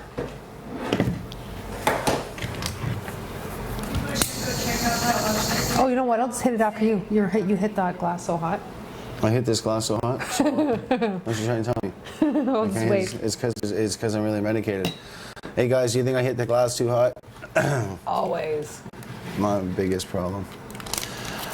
It is what it is. I can't play these certain commercials. I hate it because I gotta wait for the new Green Planet commercials because I can't play the two. If I keep playing the two that I got here, the ones that I love, we play them, but YouTube keeps dinging me with copyright claims, and it's like, man, I've disputed them, I've won them, and then they hit me. And the next week. they still give it to him. It doesn't even matter.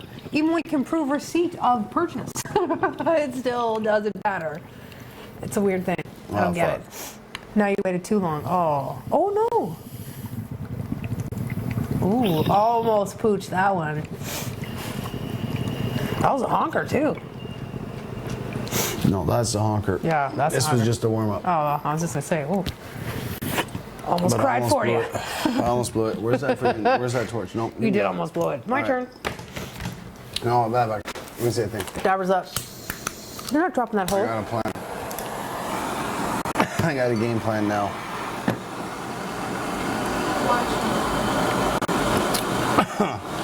I cannot see the chat. The other thing I was interested in when I was going through this, I've advocated a lot, and one of the strongest places you run into problem when you're advocating for people is mental health and addiction. That's why dementia was was interesting. I find in here that neuropathy, diabetes, which is something else that's been an often talked about thing. Yep. Arthritis, asthma, brain trauma.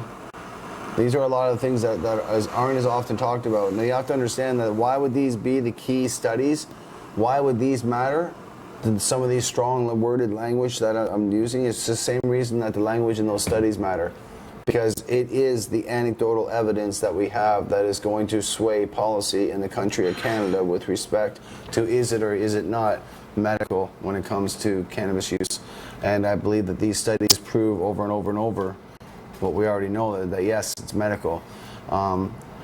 What's been a failure is that these have not been made public sooner. And that we're just That's truly the failure. All these years I've been studying cannabis and I could not get my hands on something like this.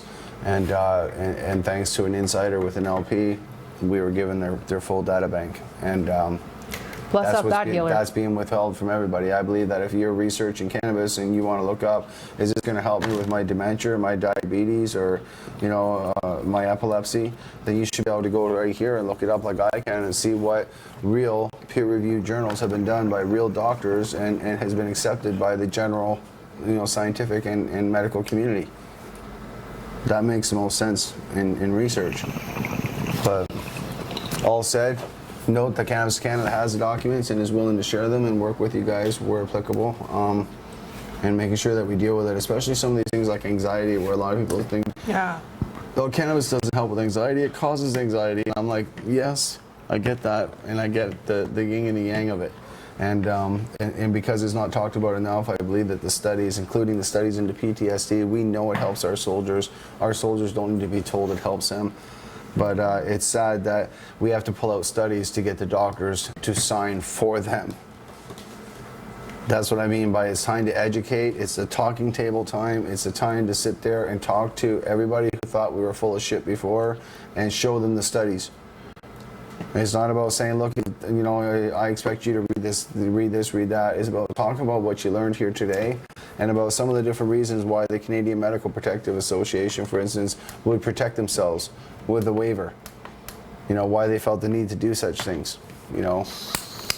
Pretty drastic measures, and at the same time, measures that I believe should be applied right now because it's the same medical marijuana program, it's the same patients, there's still no medical value to marijuana or cannabis, and I don't think that it should be in the hands of of the gatekeepers of the doctors. So as long as doctors are forced to be the gatekeepers, I think the people that insure the doctors or insure the gatekeepers should also give them a waiver so they're not accountable in case one of us make a brownie, fall over and die for whatever reason. You know, more likely that a plane will fall out of the sky and crash into the house, but whatever.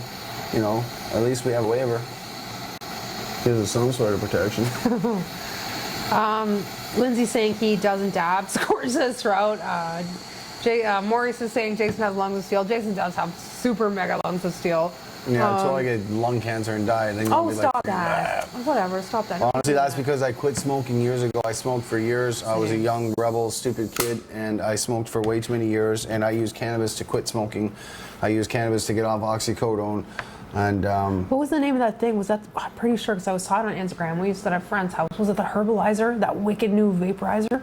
Oh, yeah, Gia has that. Yeah, no, the I think it's called a herbalizer. herbalizer. If you vape, sorry, babe. It's a volcano. It's like the volcano, only. Thanks, you go ahead and explain. Yeah, it's awesome. It's like the volcano, but like way better. It's modernized. It's the volcano with technology. So anyways, it's these little mini cartridges. You sort of pop it open, stick your bud inside there, pop it back into the machine. Machine's only probably yay big. It's got a lid. You open the lid again. You pop your little pod back in.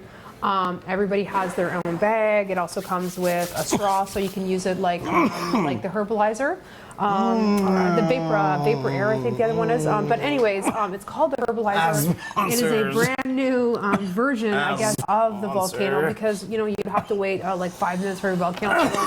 There's got to be an ass sponsor out there that understands. There has to be. Oh, sitting in these chairs. Sweet. That's what you get. We need ass sponsors. You have a volcano that doesn't work for you? Okay, well then this thing is much kind of the same thing. I gave up on that's why I moved from vaping to dabbing, because I was like, I'm vaping my face off. I don't really feel like I'm getting a lot of I'm not really getting a lot of relief. And dabbing for me has been amazing. That started my my love of dabs anyway. I bet you there's a lot on epilepsy. Oh, look at that, eh? I bet you there is too. I bet you there's a lot.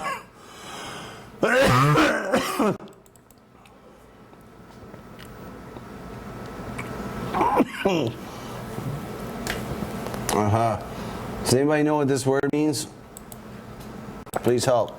Cryptogenic?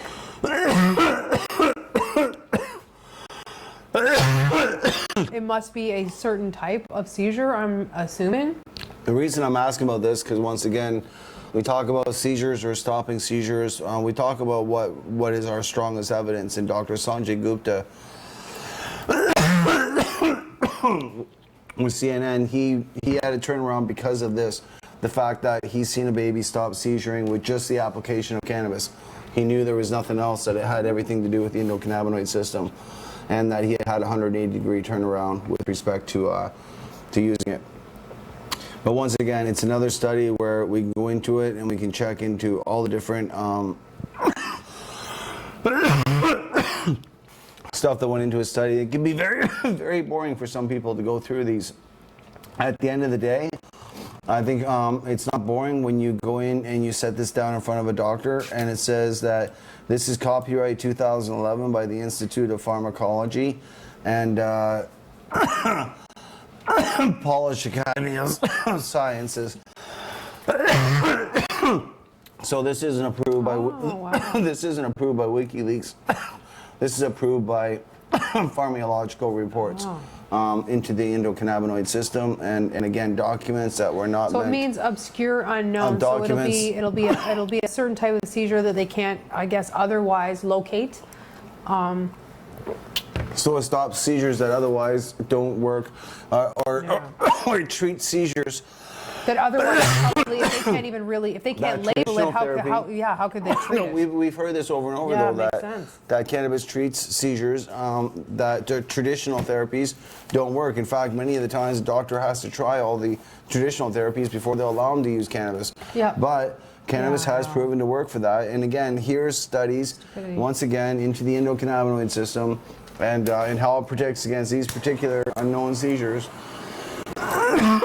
It also has many studies here on epilepsy.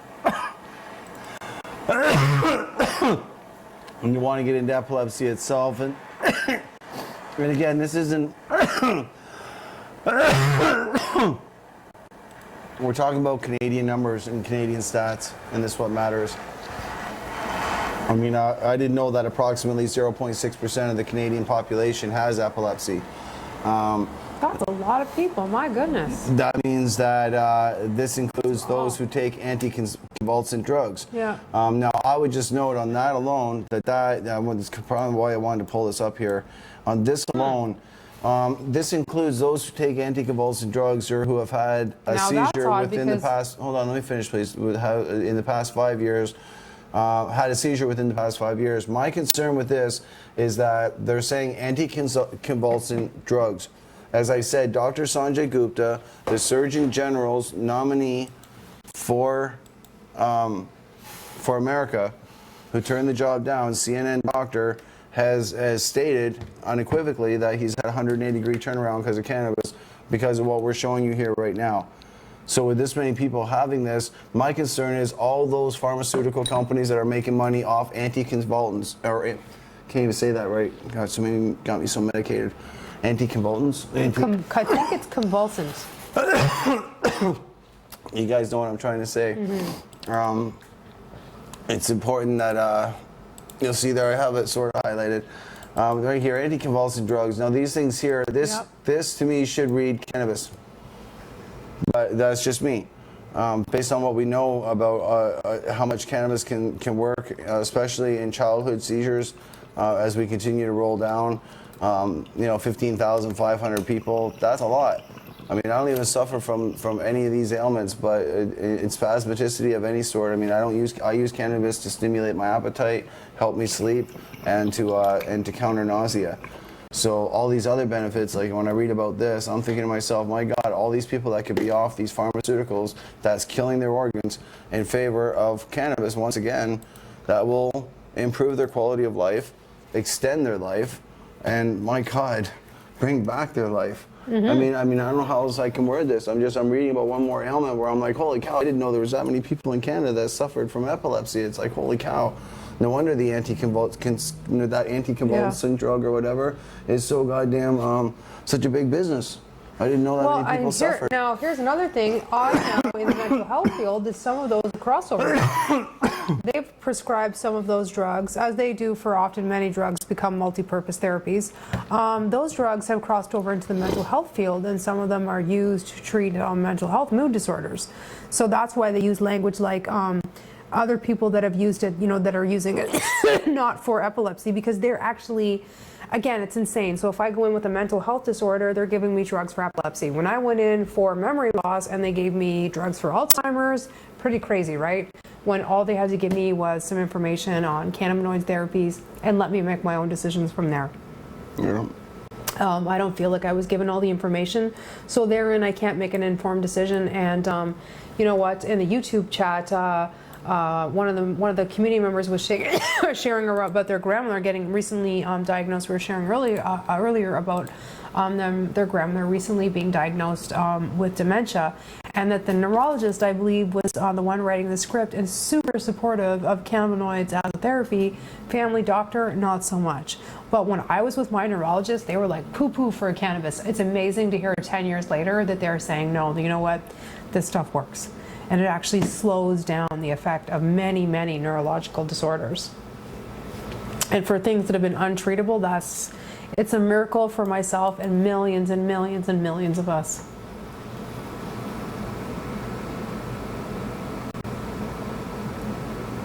Sorry, I was just working this. Wow, same here. A lot of this goes to the infant, and it lends to the infant, and that's why I wanted to have that up on the screen.